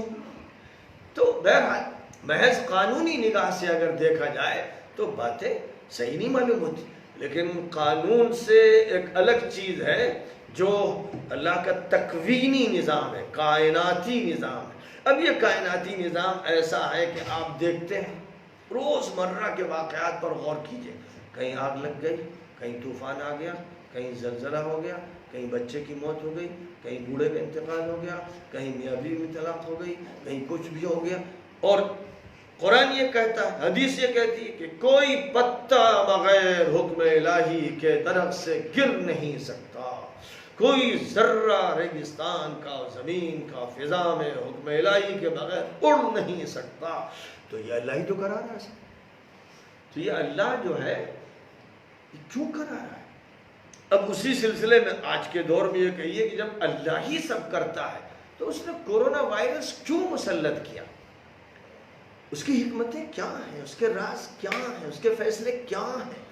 بس جب آپ حضرت خضر کا مطالعہ کریں گے، اور قرآن میں ایک مثال دی گئی ہے بس صرف حضرت خضر کی، اتنی وضاحت کے ساتھ اور واقعات کے ساتھ، جب آپ سورۃ الکہف میں حضرت خضر کے واقعات کو پڑھیں گے تو پھر اس دنیا کے اندر ہونے والے واقعات کے پیچھے حکمتیں کچھ نہ کچھ آپ کو سمجھ میں آنا شروع ہوں گی۔ یعنی اگر وہ آپ کے اندر ذوق ہوگا اور علوم تشریعی اور علوم تکوینی کے درمیان تطبیق دینے کی کچھ صلاحیت ہوگی تو آپ یہ بات سمجھیں۔ اب ایک مسئلہ ساتھ ساتھ جو ایسا بنا ہوا ہے کہ اس نے بہت سو کو الجھا رکھا ہے، وہ یہ کہ کیا حضرت خضر زندہ ہے؟ کیا ان کی حیات ایسی ہے جو تا قیامت چلتی رہے گی؟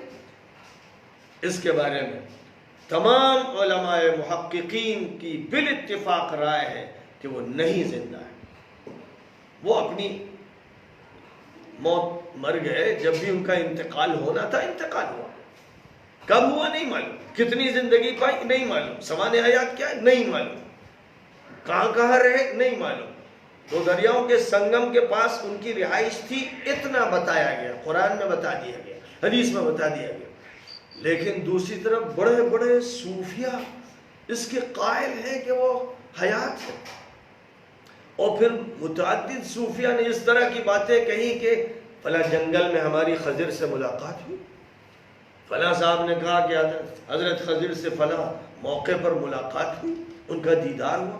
یہ جو باتیں ہیں، ان باتوں کی حیثیت ایسے ہی سمجھنا چاہیے جیسے کشف ہوتا ہے، اور کشف صحیح بھی ہوتا ہے اور غلط بھی ہوتا ہے، اور اجتہاد یا غور و فکر کی کچھ شکلیں ہوتی ہیں، صحیح بھی ہوتی ہیں غلط بھی ہوتی ہیں۔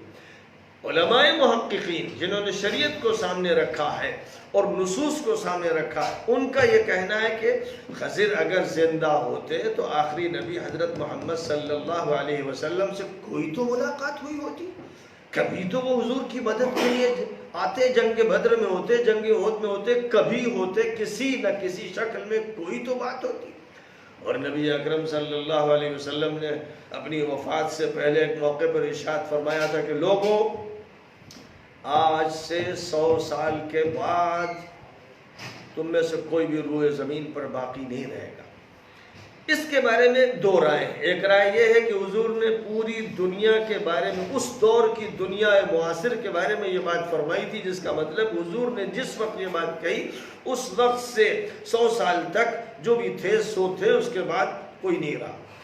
ایک بات یہ ہے، لیکن زیادہ تر وہاں پر جو علماء محققین کی رائے ہے اور حدیث سے اس کا انطباق بھی ہے، وہ کہ حضور نے صحابہ کو مخاطب کرتے ہوئے یہ بات کہی تھی، پوری دنیا کے بارے میں کہی نہیں، اور پوری دنیا کے بارے میں کوئی دستاویزی دلیل بھی نہیں۔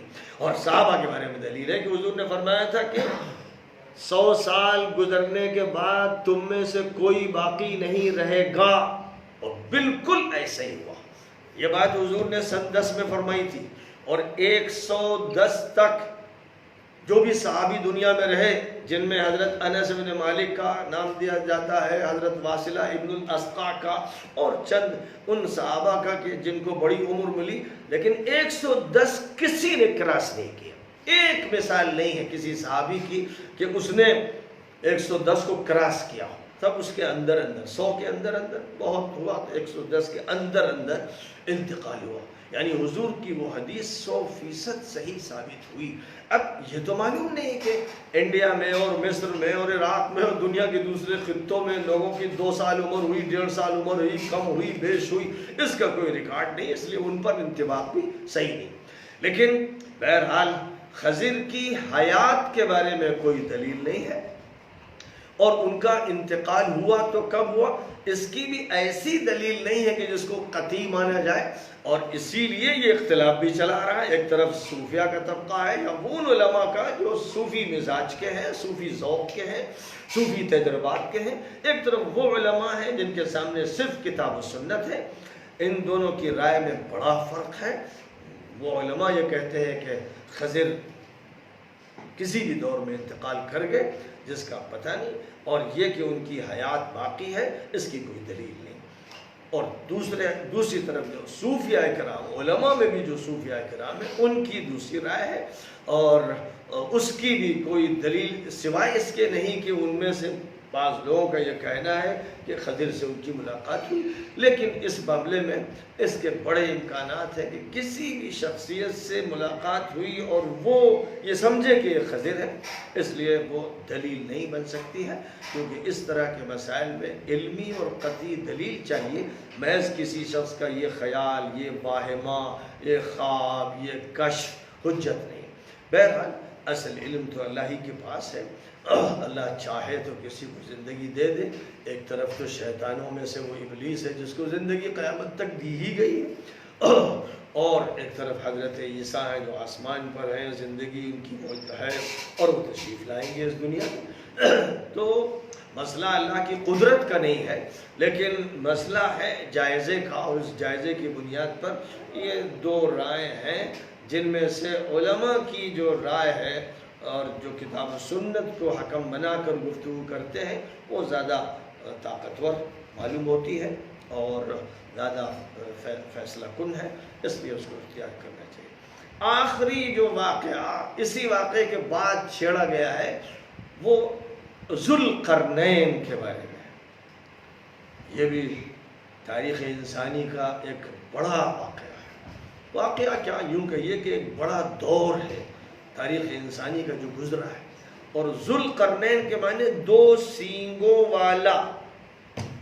تو ظاہر کوئی انسان ایسا نہیں گزرا ہے جس کے دو سینگیں ہوں، لیکن عربی زبان میں اور یہودی لٹریچر میں یہ تعبیر اختیار کی جاتی تھی طاقتور کے لیے، یعنی بڑی طاقت والا. اس کو ذوالقرنین کہتے تھے، یعنی سینگیں ہیں اس کے، سینگیں کوئی علامت طاقت کی.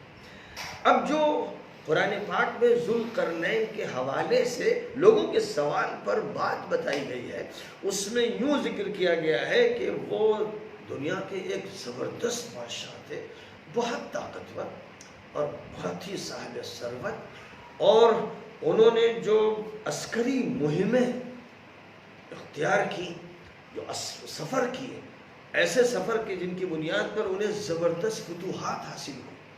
ان میں سے ایک وہ سفر تھا جو مغربی ملکوں کی طرف ہوا، اور ایک سفر تھا جو مشرقی ملکوں کی طرف ہوا، ایک سفر وہ تھا جو شمالی علاقے کی طرف ہوا. 3 سفر قرآن میں بیان کیے گئے، اور 3 سفروں میں سے ایک سفر کے بارے میں یہ فرمایا گیا کہ وہ اس علاقے تک پہنچے کہ شام کے وقت سورج ڈوبتے ہوئے ایسا لگ رہا تھا دور سے دیکھ کر کہ جیسے دلدل میں سورج ڈوب رہا ہے. اس کا مطلب یہ ہے کہ اس علاقے تک پہنچے کہ جہاں پر پانی تھا اور پانی کے ساتھ کیچڑ و دلدل تھا. دوسری طرف جو بیان کیا گیا کہ وہ جب مشرقی ملکوں میں گئے تو ایسے علاقے میں گئے کہ جہاں کے لوگ بس بالکل جانوروں کی زندگی گزار رہے تھے، ان کے پاس مکانات بھی نہیں تھے، کھلے میدان میں کسی کا خیمہ ہو سو ہو، ورنہ اسی طرح درختوں کے سائے میں خانہ بدوشوں کی طرح زندگی گزار رہے تھے اور بات بھی نہیں سمجھتے تھے. وہاں تک ان کے اثرات پہنچے، انہوں نے جائزہ لیا اور ان کی حکومت کے حدود پہنچے.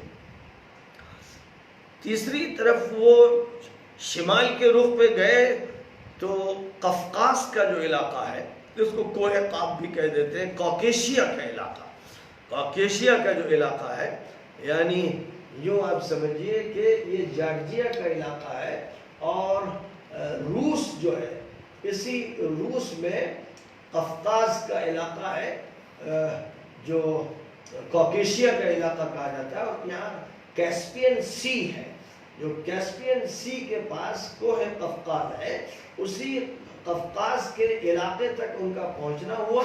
اور 2 پہاڑوں کے بیچ میں جہاں سے کچھ روسی قومیں، ادھر منگولیا سے چڑھائی کرنے والے، ادھر چائنا سے جو لوگ جانے والے تھے، وہ اس علاقے پر حملے کرتے تھے. اور اتفاق سے وہ ایسا 2 پہاڑوں کے درمیان راستہ تھا جہاں سے ان کے حملے ہوتے تھے، اور وہ حملے ایران تک پہنچتے تھے. ایران کو بھی اس سے بڑا نقصان پہنچتا تھا. تو اب مسئلہ یہ تھا کہ اس علاقے میں جو لوگ آباد تھے، انہوں نے یہ درخواست کی تھی اسی بادشاہ سے کہ آپ اس درے کو بند کر دیجئے، کیونکہ یہ ہم لوگ کے لیے مصیبت بنا ہوا ہے. پہاڑی سلسلہ ادھر ہے، پہاڑی سلسلہ ادھر ہے، یہ تو ہمارا پشتیبان ہے، اس کے ذریعے تو گویا قلعے کی دیواریں کھڑی، لیکن بیچ کا درہ ایسا ہے کہ یہاں سے یہ قومیں آ کر ہم پر حملہ کرتی ہیں. اور بتایا کہ یاجوج ماجوج یہ لوگ گوگ بھی گوگ کہلاتے ہیں، اور یہ اسی علاقے سے آ کر چڑھائی کرتے ہیں اور ان علاقوں کو تاراج کر دیتے ہیں، ان شہروں کو لوٹتے ہیں، ایران تک بھی گھس جاتے ہیں. تو پھر اس نے ان کے لیے ایک انتظام کیا کہ آپ اپنے یہاں سے بڑی بڑی لوہے کی چادریں لائیے، جو آپ کے کارخانے لوہے کے ہیں وہاں سے آپ لوہے کی چادریں لائیے اور رانگا لائیے، اس کو تیار کیجیے، جلائیے، پھر اس کے بعد وہ لوہے کی چادریں کھڑی کی جائیں گی اور ان کو ایک دوسرے سے جوڑ کر پھر بیچ میں رانگا ڈالوں گا اور اس کو پھر تپائیے، دہکتی ہوئی آگ میں اتنا تپے کہ بالکل وہ ایک دوسرے سے جڑ جائے، یعنی ویلڈنگ کا زبردست کام ہو جائے۔ تو وہ جو پہاڑی درہ تھا، پورے درے کو لوہے کی چادروں سے ایک زبردست دیوار بنا دی گئی اور بیچ میں اس کے رانگا ڈال کر اس کو ایسا پیک کر دیا گیا کہ اس دیوار کو پھر توڑنے کی کسی میں ہمت نہیں تھی، اور پھر اس کے بعد یاجوج ماجوج کے جو حملے اس ایریے سے ہوتے تھے وہ حملے بند ہو گئے، اور اسی کو درہ داریال کہتے ہیں، درہ داریال کہتے ہیں۔ اور اس درے کو، یعنی جو دو پہاڑوں کے بیچ میں جگہ ہوتی ہے، اس درے کو اس آہنی دیوار کے ذریعے بند کیا گیا۔ زیادہ تر اسی کو ترجیح دی گئی ہے، اور کہتے ہیں کہ عباسی خلیفہ واثق باللہ نے اپنے زمانے میں 50 لوگوں کی ایک ٹیم کو اس علاقے کا جائزہ لینے کے لیے بھیجا، اور پھر وہ لوگ گئے، یعنی آرمینیا وغیرہ ہوتے ہوئے پھر وہ اس علاقے میں پہنچے، اور یہاں پہنچ کر انہوں نے اس دیوار کو دیکھا اور آ کر پھر پوری رپورٹ دی کہ وہ دیوار اتنی لمبی ہے، اتنی چوڑی ہے، اور وہ ایک درے کو بند کرتی ہے دو پہاڑوں کے بیچ میں، وہ درہ داریال ہے۔ یہ کس کا واقعہ؟ سکندر ذوالقرنین، مشہور ہے یونانی، سکندر مقدونی جن کو کہا جاتا ہے، اور وہ یونان کے بڑے زبردست سلطان رہے ہیں۔ دنیا میں جو بڑی بڑی بادشاہتیں ہوئی ہیں، جن بادشاہتوں نے دنیا کو فتح کیا، ان میں ایک سکندر ذوالقرنین کی بادشاہت کا زمانہ ہے۔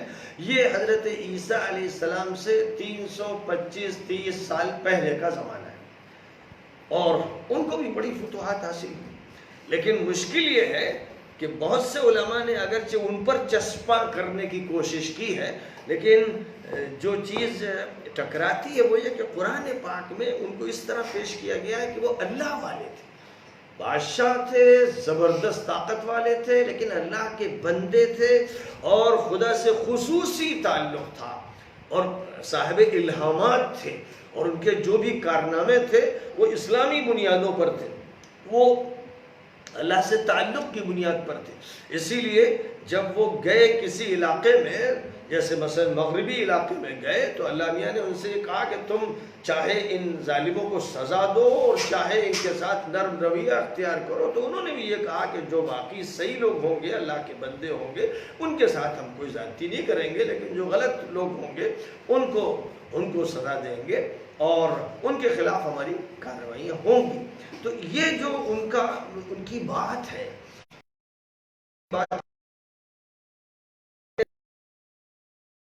وہ آہنی دیوار بھی انہوں نے ایمانی باتیں کی۔ تو اب ایسا کون سا بادشاہ تھا جس کے یہاں یہ ایمانی جذبات تھے، جو مومن تھا؟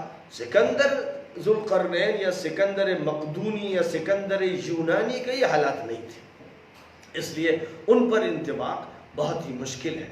اور ان کے علاوہ کون ہو سکتا ہے؟ زیادہ تر مفسرین کا رجحان یہ ہے ان پر جو بادشاہ ہوا ہے ہندوستان میں، جیسے اشوک کا ایک مقام ہے، ایسے ہی ایران کی سرزمین پر اس عظیم الشان بادشاہ جس کا چرچا اور تذکرہ تاریخوں میں ہے، زبانوں پر ہے، وہ کئ خسرو کہلاتے ہیں۔ ان کا نام کہیں سائرس، کہیں خورس، کہیں گورش، یہ مختلف تلفظ ہیں، لیکن بہرحال وہ ایک ایسی شخصیت تھی جس کو اللہ تعالیٰ نے زبردست طاقت دی تھی، بڑے وسائل دیے تھے، اور ساتھ ہی ساتھ بڑے صاحب ایمان تھے۔ ان کے ایمان کی گواہی حضرت عزرائیل علیہ السلام نے دی ہے، ان کے ایمان کا تذکرہ حضرت حزقیل علیہ السلام نے کیا ہے، اس لیے وہ ایک صاحب ایمان تھے، اور وہی تھے کہ جنہوں نے بابل کے علاقے سے اسرائیلیوں کو آزادی دلائی، جیلوں سے ان کو آزاد کرنے میں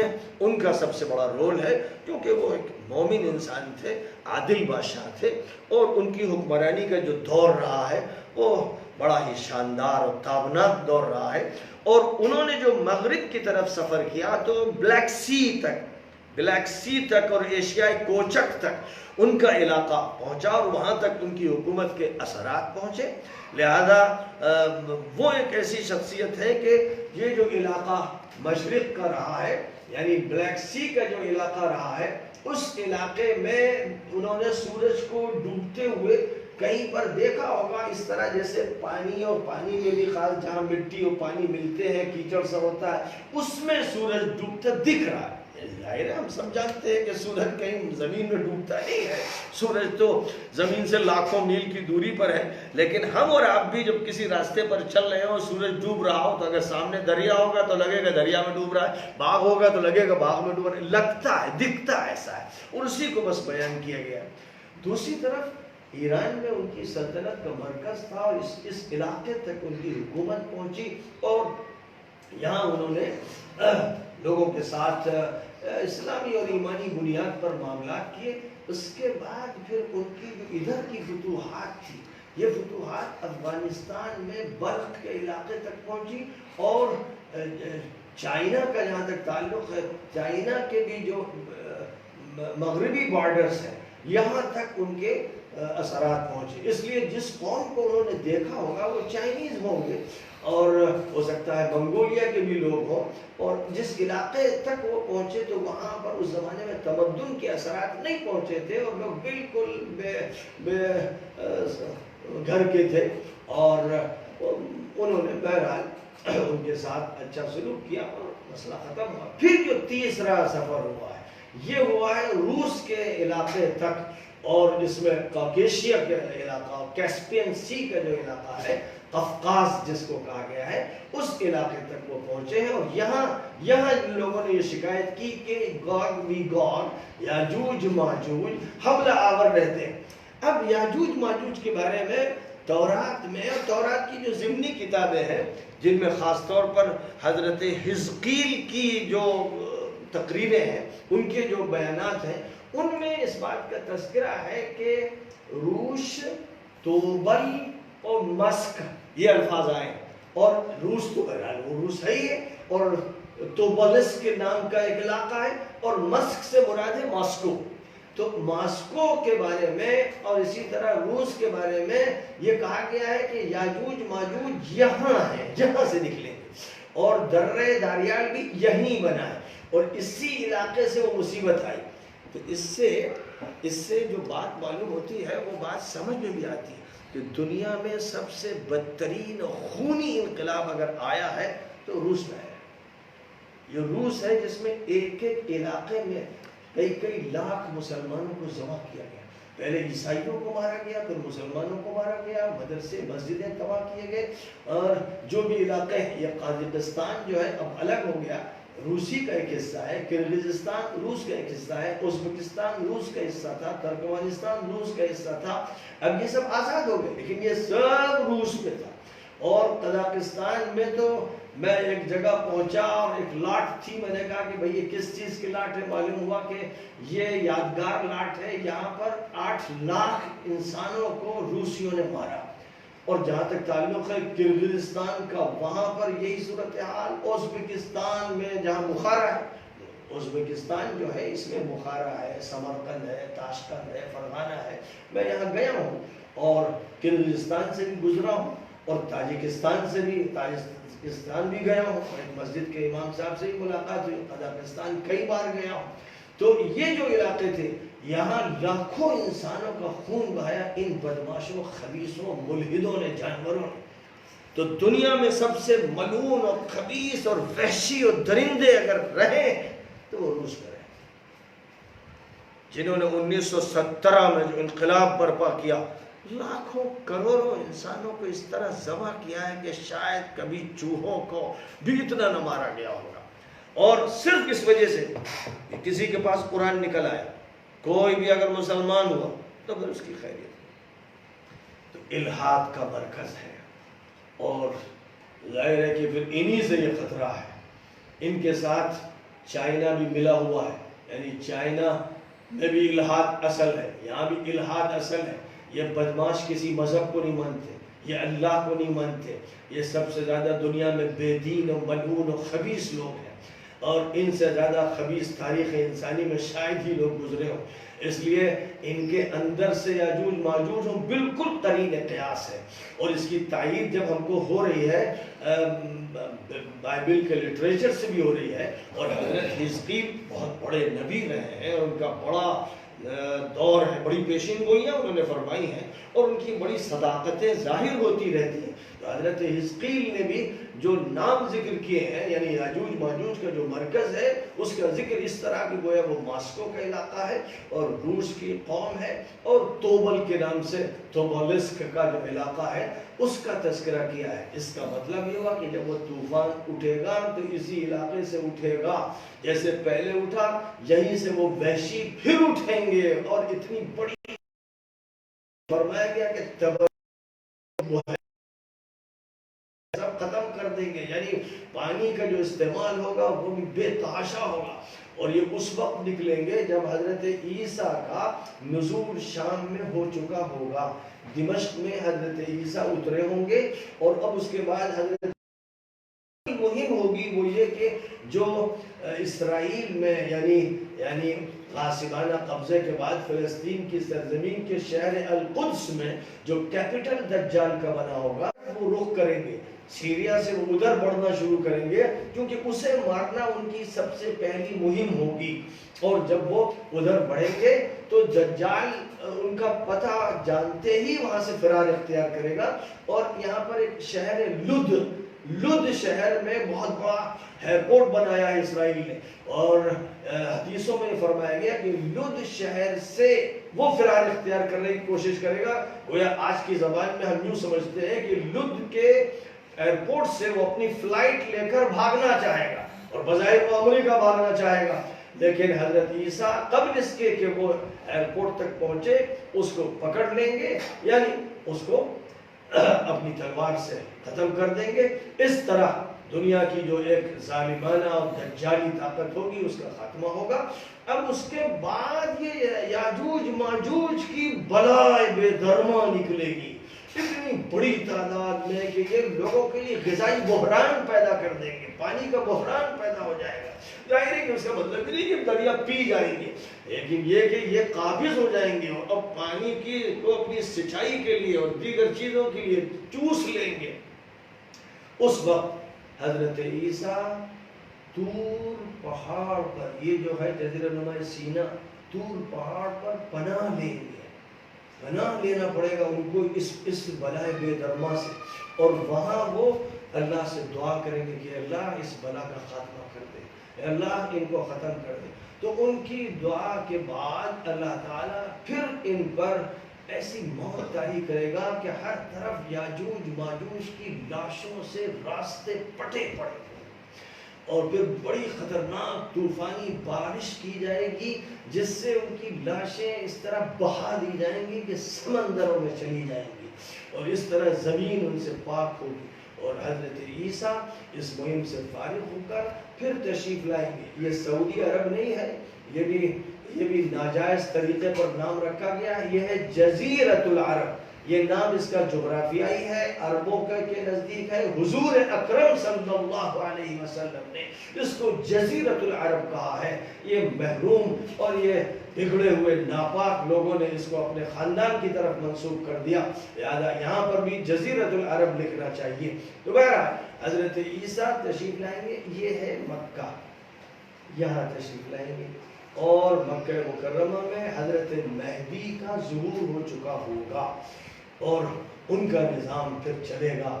اب جو روایات ہیں ان روایات کے تجزیے میں لوگوں کو بہت سی غلطیاں بھی ہوئی ہیں کہ عیسیٰ 40 سال رہیں گے، اور آخر کے جو ان کے سال ہوں گے اس میں حضرت مہدی سے ان کا رابطہ ہوگا، اور حضرت مہدی عیسیٰ سے پہلے کے تقریباً 30 سال گزار چکے ہوں گے، آخری جو سال ہے اس میں ان کا ان سے تعلق و رابطہ ہوگا، اور یہ مکہ مکرمہ میں ہوگا، جہاں حضرت عیسیٰ جناب مہدی سے یہ کہیں گے کہ آپ نماز پڑھائیے۔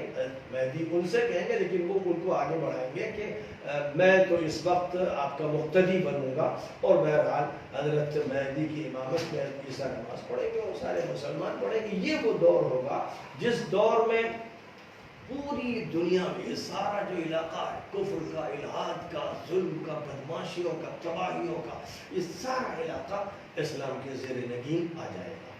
حق سر بلند ہوگا، ہر جگہ بات ہوگی اللہ کی، رسول اللہ کی اور نبی اکرم صلی اللہ علیہ وسلم جن کو اللہ تعالیٰ نے برپا کیا تھا اسی کے لیے کہ ایک دن وہ خلافت راشدہ پھر برپا ہوگی جس میں کوئی کچا پکا گھر ایسا باقی نہیں رہے گا جہاں اسلام داخل نہ ہو جائے.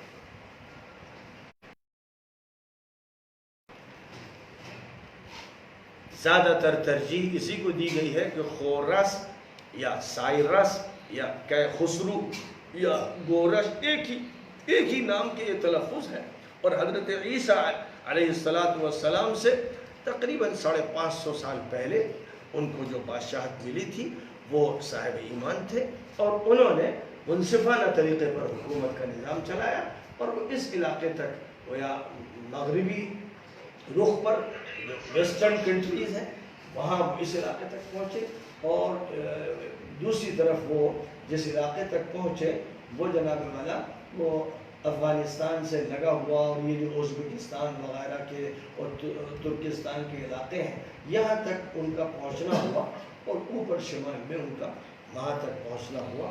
اور اس طرح سے جو بات قرآن میں کہی گئی ہے وہی تاریخ کہہ رہی ہے، وہی ببلیکل لٹریچر کہہ رہا ہے، وہی انسائکلوپیڈیا بریٹانیکا کہہ رہا ہے اور انسائکلوپیڈیا آف ریلیجنس اور ایتھکس کہہ رہا ہے. جو باتیں نبی پاک علیہ السلام خواب میں بھی نہیں دیکھ پائے اللہ تعالیٰ کی طرف سے وہ آپ کو بتا دی گئی اور آپ نے جب عربوں کے سامنے اس کو پیش کیا تو وہ حیرانی سے سنتے رہے اور یہودیوں نے جب سنا تو بس ان کو تو معلوم ہو گیا کہ یہ کوئی کہہ ہی نہیں سکتا ہے سوائے اللہ کے، یہ علم اللہ کے پاس اور تھوڑا بہت جو علم ہے وہ ہمارے پاس، یعنی ہماری جو کتاب تورات ہے اس کی شرح تلمود ہے اور اس کے بعد جو صحیفے یرمیاہ کے اور حزقیل کے اور دیگر انبیاء کے صحیفے ان میں اس طرح کی باتیں درج ہیں جو محمد صلی اللہ علیہ وسلم کو کسی طرح معلوم نہیں ہو سکتی. اب اللہ تعالیٰ نے سورہ پاک کا اختتام کرتے کرتے یہ فرمایا ہے کہ ایک وقت وہ آئے گا کہ یاجوج ماجوج کا طوفان نکلے گا اور وہ وقت دنیا کے لیے بہت خطرناک دور ہوگا. اس دور کا بہرحال خاتمہ ہوگا. پھر یہ فرمایا گیا ہے کہ خدا تعالیٰ کی صفات و کمالات و اسماء حسنہ اور اس کے فرامین اور فیصلوں کا تو یہ عالم ہے کہ انسانی علم سوچ بھی نہیں سکتا کہ سارے یہ 7 سمندر مزید اور 7 سمندر روشنائی بنا دیے جائیں. بس لکھنے والے لکھتے لکھتے تھک جائیں گے، کوئی سوچ بھی نہیں سکتا اس لیے کہ ایک دریا کو روشنائی بنا استعمال کرے وہ ختم نہیں ہوگا. یا سمندروں کے بارے میں کہا جا رہا ہے تو بس آدمی جس بات کو سوچ نہیں سکتا ہے اللہ کی ذات اتنی بلند و بالا ہے.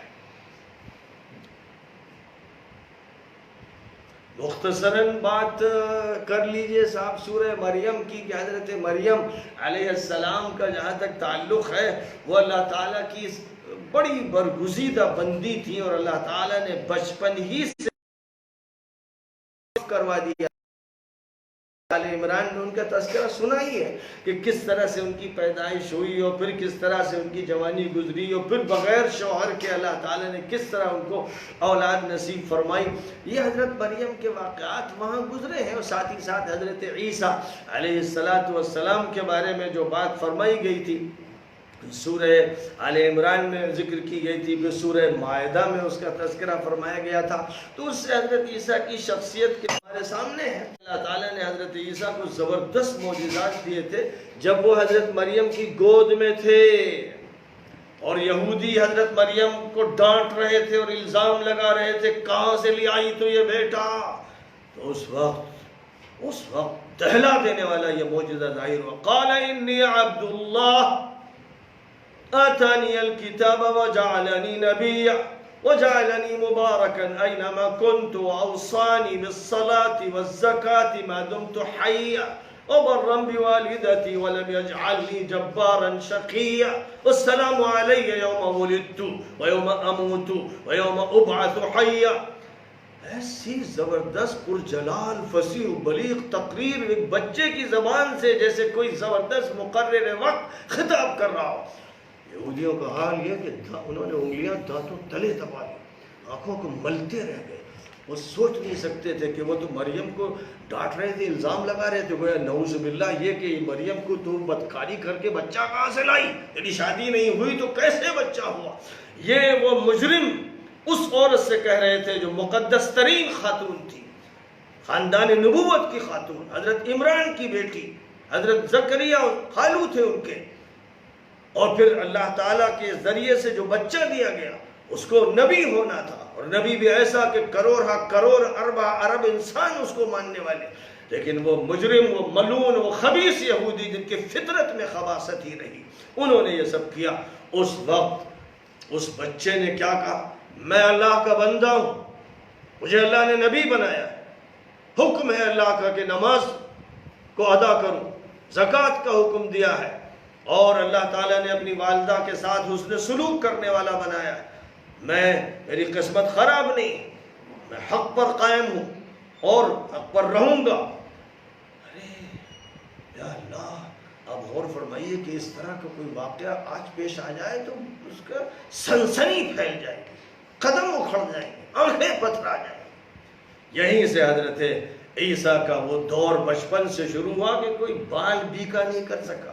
یہودی جلتے رہے, بھنتے رہے, لیکن وَأَيَّدْنَاهُ بِرُوحِ الْقُدُسِ, ہم نے عیسیٰ کے ساتھ جبرائیل کو لگا دیا, ان کی نگہداشت کرو, ان کو دیکھتے رہنا, کوئی نقصان نہ پہنچا سکے. تو بچپن سے وہ عمر آئی, 30 سال میں اللہ نے نبوت عطا فرمائی, اور پھر 33 سال تک وہ رہے, اور یہودی کچھ نہ بگاڑ سکے, جلتے تھے. اور حضرت عیسیٰ کا یہ عالم تھا کہ ایسی جلالی تقریریں کسی نبی نے نہ کی ہوں گی. یہودیوں کے مجمع میں تقریر کرتے کہتے تھے, اے سانپوں کے بچوں, اے دل کے اور دماغ کے نامختونوں, تمہارے تالے پڑ گئے دل و دماغ پر. یہ انداز تھا, یعنی ہلا کے رکھ دیتے تھے. اور مجمع کا حال یہ جیسے مجمع خوف و دہشت میں مبتلا, کیونکہ جبرائیل امین کا ساتھ اور تائید, لہذا کبھی ان پر ہاتھ اٹھانا تو دور کی بات ہے, ان کو کوئی اذیت بھی پہنچا نہیں سکی. اخیر میں یہودیوں نے پھر یہ چال چلی کہ جو روم کی سپریم کورٹ تھی اس میں مقدمہ ان کے خلاف دائر کیا جائے. اور مقدمہ بھی کیا, یہ دیش دروہی ہیں, ٹیررسٹ ہیں, یہ مقدمہ دائر کیا گیا. دنیا میں جتنی بدماش حکومتیں ہوتی ہیں اور وہاں کے بدماش لوگ ہوتے ہیں, وہ جو نیک لوگ ہوتے ہیں, ریفارمر ہوتے ہیں, مسلح ہوتے ہیں, نبی ہوتے ہیں, ان کے خلاف یہی مقدمہ دائر کرتی ہے ہمیشہ سے. تو مقدمہ دائر کیا گیا اور فیصلہ ہوا کہ سولی پہ چڑھا دیا جائے گا. پھر اللہ نے اٹھا لیا, یہ آپ سن چکے ہیں, سورہ مائدہ میں, تو اب سب دہرانے کی ضرورت نہیں. اس لیے سورہ مریم کا جہاں تک تعلق ہے, بس یہ بات ذہن میں رکھیے کہ یہ جو سورہ نازل ہوئی صحابہ کی حبشہ ہجرت سے پہلے نازل ہوئی, اور حضور پاک علیہ السلام کے چچا زاد بھائی حضرت جعفر طیار اس سورہ کو اور دیگر صورتوں کو لے کر حبشہ پہنچے تھے. اور جب عمرو بن العاص اور ایک دوسرے شخص کو ایک ڈپوٹیشن کی شکل میں بھیجا گیا تھا کہ حبشہ حکومت سے کہا جائے کہ یہ ہمارے یہاں کے بھگوڑے ہیں, ان کو نکالیے اپنے یہاں سے, یہ بھگوڑے ہیں, یہ نہ آپ کا مذہب مانتے ہیں نہ ہمارا مذہب مانتے ہیں. تو ملک کے حاکم نجاشی نے, جو اس وقت عیسائی تھے اور ان کی حکمرانی تھی اور سچے عیسائی تھے, حضرت عیسیٰ کو رسول مانتے تھے اور اللہ کا بندہ مانتے تھے, انہوں نے طلب کیا مسلم وفد کو. اب مسلم وفد جہاں بھی تھا, پولیس آئی, اس نے کہا کہ صاحب بادشاہ کے ہیں آپ لوگوں کی طلبی. تو سب گئے, آپس میں مشورہ ہوا کہ کیا کہنا. تو حضرت جعفر نے کہا اور دیگر حضرات نے, وہی کہیں گے جو اللہ نے کہا, لاگ لپیٹ کچھ نہیں, صاف بات سنائیں گے جو ہم مانتے ہیں. پہنچے وہاں, نجاشی نے کہا کہ بھئی آپ لوگوں کا کیا عقیدہ ہے, کیا نظریہ ہے مریم کے بارے میں, سینٹ میری کے بارے میں آپ لوگ کیا کہتے ہیں, جیسس دی کرائسٹ کے بارے میں آپ کا کیا کہنا ہے, ہم جاننا چاہتے ہیں. انہوں نے کہا ٹھیک ہے, ایک موقع پر تو طلبی اس پر ہوئی تھی کہ آپ کا مذہب کیا ہے، تو انہوں نے بتایا تھا کہ ہمارے یہاں ایک نبی ظاہر ہوئے ہیں حضرت محمد صلی اللہ علیہ وسلم، ان کی تعلیم ہے کہ سچائی اختیار کرو، دیانتداری اختیار کرو، جھوٹ نہ بولنا، برا نہ کرنا، تو وہ بہت متاثر ہوا تھا۔ اب چونکہ مسئلہ مذہبی بنیاد پر اس طرح چھیڑا گیا تھا تو بس حضرت جعفر نے اللہ نے داؤدی میں جو سورہ مریم پڑھنا شروع کی ہے، ایک ایسی لے کے ساتھ اور حجازی نغمے کے ساتھ اور ایک اسلام کے نشے کے ساتھ، کہ بالکل سکتہ داری ہو گیا۔ بس جو پڑھتے گئے، اب حضرت زکریا کا تذکرہ ہو رہا ہے، حضرت یحییٰ کا تذکرہ ہو رہا ہے، حضرت مریم کا تذکرہ ہو رہا ہے، حضرت عیسیٰ کا تذکرہ ہو رہا ہے، اور بس یہیں تک بہت بڑی بات تھی۔ آگے چلتے ہیں تو جناب والا حضرت ابراہیم کا بھی تذکرہ ہو رہا ہے، اور حضرت موسیٰ اور ہارون کا، حضرت اسماعیل، ہاں حضرت موسیٰ کا، حضرت ہارون کا، اور دیگر انبیاء کے تذکرے کیے جا رہے ہیں۔ جب یہ تذکرے ہو رہے تھے اور خاص طور پر حضرت مریم کے بارے میں جو عظمت کے الفاظ اور حضرت عیسیٰ کا زبردست جو تذکرہ، تو نجاشی کی آنکھوں سے آنسو بہتے چلے جا رہے، داڑھی تر ہو گئی تھی، اور ادھر جو بڑے بڑے پادری بیٹھے ہوئے تھے اور پارلیمنٹ کے ممبران بیٹھے تھے، منسٹرز بیٹھے ہوئے کہ برا حال، وہ سوچ نہیں سکتے تھے کہ عیسیٰ اور مریم کے بارے میں اتنی زبردست فصیح و بلیغ گفتگو ہوگی۔ یہ تو بیان انسانی بس سے باہر ہے، یہ معلومات کسی کے پاس ہو ہی نہیں سکتی، یہ صرف اللہ ہی اتار سکتا ہے۔ وَإِذَا سَمِعُوا مَا أُنزِلَ إِلَى الرَّسُولِ تَرَىٰ أَعْيُنَهُمْ تَفِيضُ مِنَ الدَّمْعِ مِمَّا عَرَفُوا مِنَ الْحَقِّ۔ ان عیسائیوں کے بارے میں، اور اسی طرح جو عیسائی واقعی صحیح معنی میں عیسائی تھے، ان کے بارے میں قرآن پاک میں فرمایا گیا کہ جب یہ قرآن سنتے ہیں، آپ کی بات سنتے ہیں، اللہ کا کلام سنتے ہیں، تو بے تحاشا روتے ہیں، ان پر گریہ طاری ہو جاتا ہے، ان پر خوف طاری ہو جاتا ہے۔ اور بس حضرت جعفر نے تلاوت ختم کی، اور جو کیفیت تھی گریہ و بکا کی، اس پر قابو پاتے ہوئے نجاشی نے ایک دن کا تھا، اس کو اٹھا کے یہ کہا، خدا کی قسم جو ابھی پڑھا گیا، عیسیٰ اس سے زیادہ اس دن کے برابر بھی نہیں تھے۔ یعنی 100% جو مکے سے وفد آیا تھا، ان کے خلاف جو یہ کہنے آیا تھا، یہ بھگوڑے، ان کو ہی کہہ دیا گیا کہ اب تم رفو چکر ہو جاؤ، یہاں سے ملک چھوڑ دو، تم آئے کیسے؟ اور ان کی ہم حفاظت کریں گے، ان کو ہم پناہ دیں گے، ان کو موقع دیں گے۔ اور پھر یہی نہیں ہوا، نجاشی مسلمان ہو گئے، ملک کا بادشاہ نجاشی مسلمان ہو گئے، اور حضور ہی کے زمانے میں پہلے غالباً سن 9 میں حضور کو یہ اطلاع ملی تھی کہ ان کا انتقال ہوا، تو پہلی غائبانہ نماز جنازہ حضور پاک نے انہی کی پڑھی تھی۔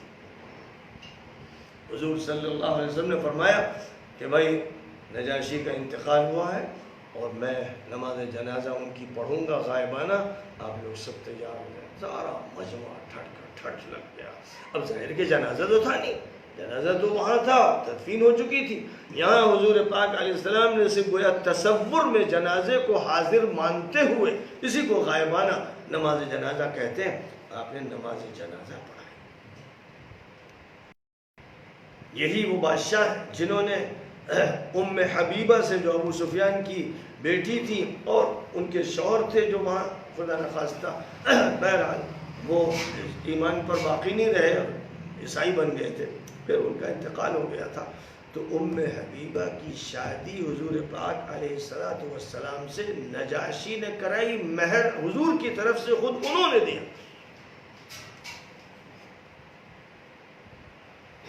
بہرحال حضرت مریم علیہ السلام کا جو تذکرہ قرآن پاک میں ہے، اور حضرت عیسیٰ کا تذکرہ ہے، سچائی کے ساتھ آج کے عیسائی بھی اسے پڑھ لیں، عناد اور بغض کو دور کر دیں، تو وہ مسلمان ہوئے بغیر رہ نہیں سکتے، کہ دل تڑپ جائے گا۔ بائبل میں، انجیل میں، تورات میں حضرت عیسیٰ کا ویسا تذکرہ نہیں ہے جیسے قرآن میں ہے، ان کی کتاب میں نہیں۔ جو قرآن کا انداز بیان ہے، معجزانہ، ساحرانہ، کہ جادو ہو جاتا ہے، اور اتنی تاثیر اور اتنی طاقت ہے، اور ایسی کشش ہے، اور ایسی بلاغت اور فصاحت ہے کہ اس کی کوئی مثال نہیں. خاص طور پر سورہ مریم تو اس میں بہت ممتاز ہے.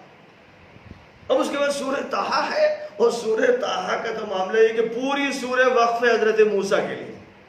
اور حضرت موسیٰ کے واقعات آپ سورہ بقرہ میں بھی سن چکے ہیں. پھر جو بعد کی صورتیں ہیں ان میں بڑی تفصیل کے ساتھ سورہ اعراف میں سن چکے ہیں.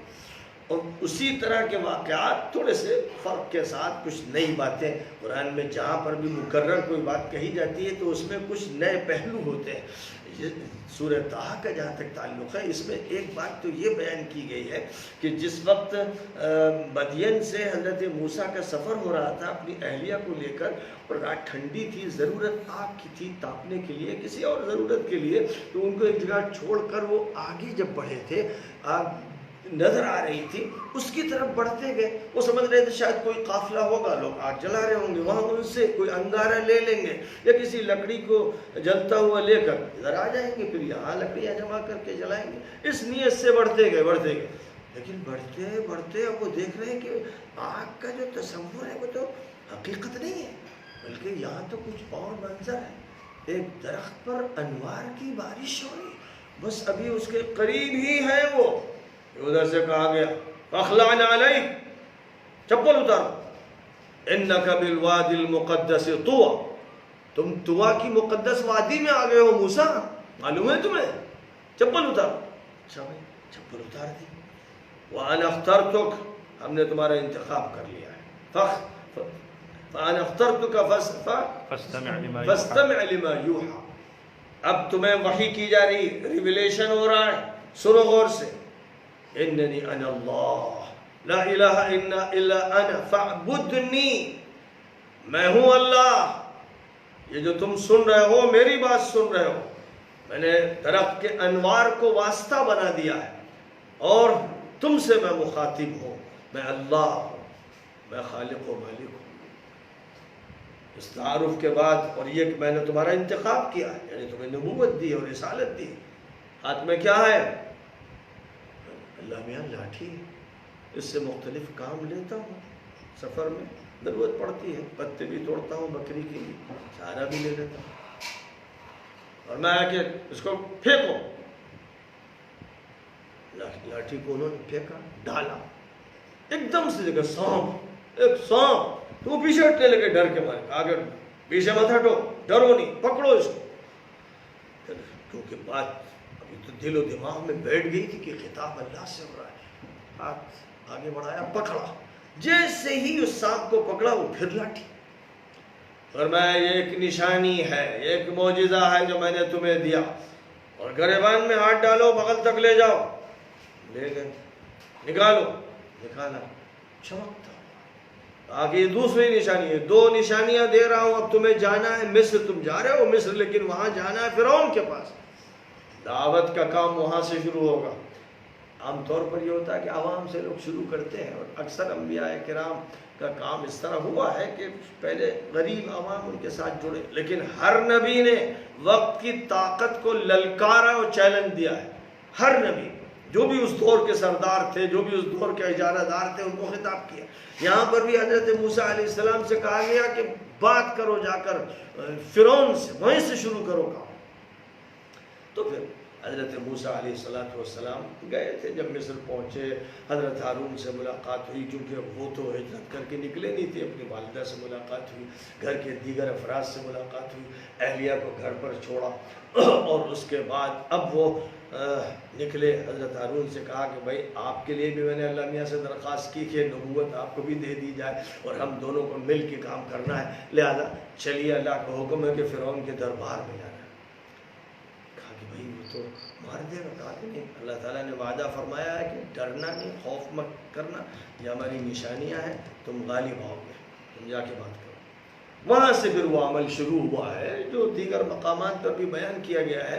اور پھر فرعون کی طرف سے جو بات ہوئی کہ تو جادوگر ہے، مجھے دکھانے آیا ہے اپنا جادو، جادوگروں سے میں مقابلہ کرواؤں گا۔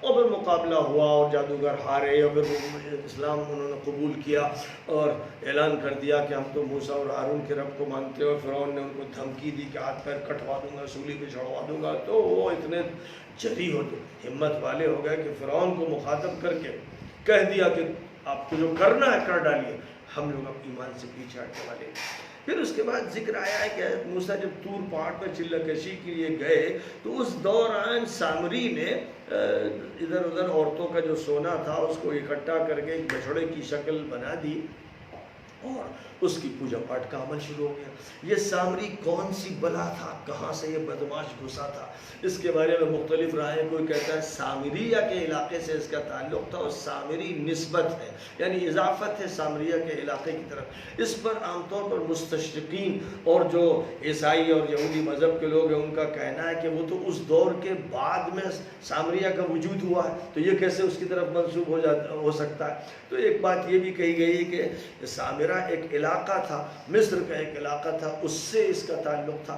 اور پھر اسرائیلی لٹریچر میں یہ کہا جاتا ہے کہ یہ اسرائیلی نہیں تھا، یہ اصلاً یہودی نہیں تھا، لیکن جب مصر سے نکلے سارے بنی اسرائیل کے لوگ تو یہ بھی ساتھ گھس گیا تھا۔ اس کا مطلب یہ گھسپیٹیا تھا، اور یہ اس طرح سے ساتھ رہتا تھا کہ حضرت موسیٰ یہ سمجھیں کہ بڑا اچھا ہے، نیک ہے، عبادت گزار ہے، کیونکہ جو اس طرح کے لوگ ہوتے ہیں وہ یہی ڈرامہ کرتے ہیں۔ اور اس کے بعد جب حضرت موسیٰ ذرا ہٹے سامنے سے تو اس شخص نے پھر شرک کا ایک پورا بازار گرم کیا، اور پھر اس شرک نے جو تباہی مچائی ہے کہ حضرت موسیٰ نے ان تمام لوگوں کے قتل کا حکم دیا جو شرک میں شریک ہوئے اور بچڑے کی پوجا میں شریک ہوئے، اور یہ بھی اللہ کی طرف سے آرڈر تھا کہ جو ان کے قریب ترین لوگ ہیں انہی کے ہاتھوں سے مارے جائیں گے۔ تو سورہ بقرہ میں ذکر ہے، بائبل میں بھی ذکر ہے کہ 3000 یہودیوں کو حضرت موسیٰ کے آرڈر پر وہاں قتل کیا گیا۔ قرآن جو بات کہہ رہا ہے وہ وہاں بھی موجود ہے، ان کے لٹریچر میں، وہ اس کو مٹا نہیں سکے، وہ ان کی تاریخ کی حقیقتیں۔ تو بہرحال سامری کا یہ واقعہ ہے، اور اس کے بعد حضرت موسیٰ نے اس کو اتنی ڈانٹ پلائی کہ وہ مردود خبیث تو کہاں سے گھسا۔ اب سب سے کہہ دیا اس کا اتنا بائیکاٹ کرو کہ اسے اچھوت بنا دو، اس کو چھونا بھی نہیں، یعنی اس کو بالکل ایسا اچھوت بنا دیا کہ زندگی اس کے لیے اجیرن ہو جائے، اور یہ سارا سونا ادھر ادھر توڑوا کے دریا میں پھینکوا دیا کہ جہنم میں جائے تمہارا یہ سونا۔ تو حضرت موسیٰ کا تو جلال مشہور ہے، بڑے جلالی نبی تھے اور سب پکڑ کرتے تھے، اور اس سے پہلے ان کے جلال کا جو اظہار ہوا تھا جس کو یہاں بیان کیا گیا ہے کہ جاتے وقت انہوں نے اپنے بھائی ہارون سے کہا تھا کہ میں جا رہا ہوں، تورات اللہ مجھے دیں گے چلہ کشی کے لیے، لیکن آپ کا کام ہے کہ میری نمائندگی کریں گے، قوم کو سنبھال کے رکھیں گے۔ اب جب حضرت موسیٰ واپس آئے اور اللہ نے وہی بتا دیا تھا کہ تمہاری قوم میں شرک کا واقعہ ہوا، تو پہلے وہ حضرت ہارون پر اتنا غصہ ہوئے کہ ان کی داڑھی اور سر کے بال پکڑ کے کھینچے، کیسے ہوا یہ؟ تو انہوں نے کہا کہ بھائی صاحب اب مجھ پر یہ غصہ اتار رہے ہیں، بھائی میں نے تو ان کو اتنا سمجھایا کہ میں تھک بھی گیا، پھر انہوں نے مجھے دھمکیاں دی مارنے کی، خطرہ تھا کہ یہ میری جان بھی لیتے اور خانہ جنگی چھیڑ دیتے، اس لیے میں نے یہ طے کیا کہ اب آپ ہی آ کے فیصلہ کریں۔ تو خیر معاملہ رفع دفع ہوا۔ اب ساری بات یہ ہوئی کہ یہ سامری ہے، یہ ملعون و خبیث جس نے یہ حرکت کی، تو اس کو ڈانٹا پھٹکارا گیا اور اس کو اچھوت بنا دیا گیا کہ وہ مجرموں کی طرح اب یہ زندگی گزارتا رہے۔ یہ حضرت موسیٰ کا معاملہ تھا۔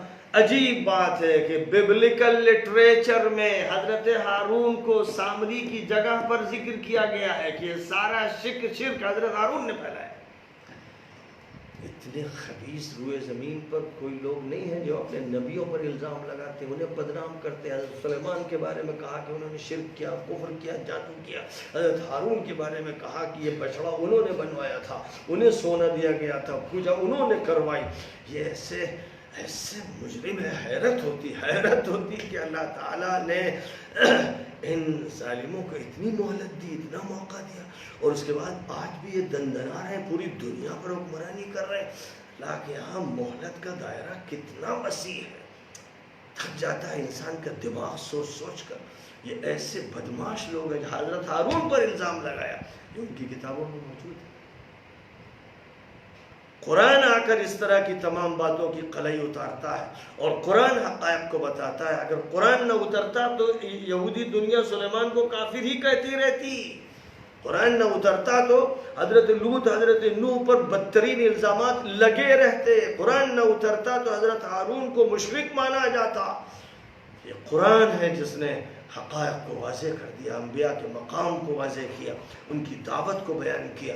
اس طرح قرآن پاک پوری انسانیت کے لیے واحد رہنما کتاب ہے، جس کتاب کے بغیر دنیا کی کسی کتاب کے پاس نہ حل ہے، نہ صحیح ترجمانی ہے، نہ حق کا صحیح بیان ہے. ڈنکے کی چوٹ پر اس کو کہا جا سکتا ہے، اور جب بھی دنیا میں کہیں پر بھی کوئی مقابلہ ہو اس کو ثابت کیا جا سکتا ہے. شیخ احمد دیدار صاحب ساؤتھ افریقہ کے تھے. انہوں نے پوپ کو چیلنج کیا تھا کہ جب چاہیے میں تیار ہوں آپ سے عیسائیت کے موضوع پر مناظرہ کرنے کے لیے. تو پوپ کو ہمت نہیں ہوئی ان سے مناظرہ کرنے کی، اور اللہ تعالیٰ نے اسلام کی ترجمانی کا ان کو بڑا مقام عطا فرمایا تھا. اور عیسائیت اور یہودیت کے کچا چٹھا انہیں معلوم تھا. وہ ان سے کوئی بڑے سے بڑا فادر اور پوپ مقابلہ کر نہیں سکتا تھا. ضرورت اسی بات کی ہے کہ آج ہماری امت کے جو ذہین افراد ہیں، جو انگریزی پڑھتے ہیں، ہندی پڑھتے ہیں، دنیا کی زبانیں پڑھتے ہیں، وہ قرآن پاک کے لیے اعتکاف کر کے بیٹھ جائیں اور اس لاک ڈاؤن کی قدر کریں کہ اسی لاک ڈاؤن میں طے کر لیں کہ قرآن پاک کو پڑھنا ہے، سمجھنا ہے، اس کی تفسیر کا مطالعہ کرنا ہے، اور اس کو لے کر وہ کام کرنا ہے جو حضرت موسیٰ نے اپنی لاٹھی کے معجزے سے کیا. کیونکہ قرآن بھی معجزہ ہے اور رہتی دنیا تک کے لیے معجزہ ہے. اس لیے چاہیے علماء کو بھی اور چاہیے دانشوروں کو بھی کہ قرآن کے اس معجزے کو لے کر لوگوں کے میدان میں کود پڑیں. انشاءاللہ جیسے موسیٰ اور ہارون کو فرعون پر غلبہ حاصل ہوا، ویسے آج کے اہل حق اور داعیان اور مبلغان دین کو وقت کے فرائض پر غلبہ حاصل ہوگا. وآخر دعوانا ان الحمد للہ رب العالمین.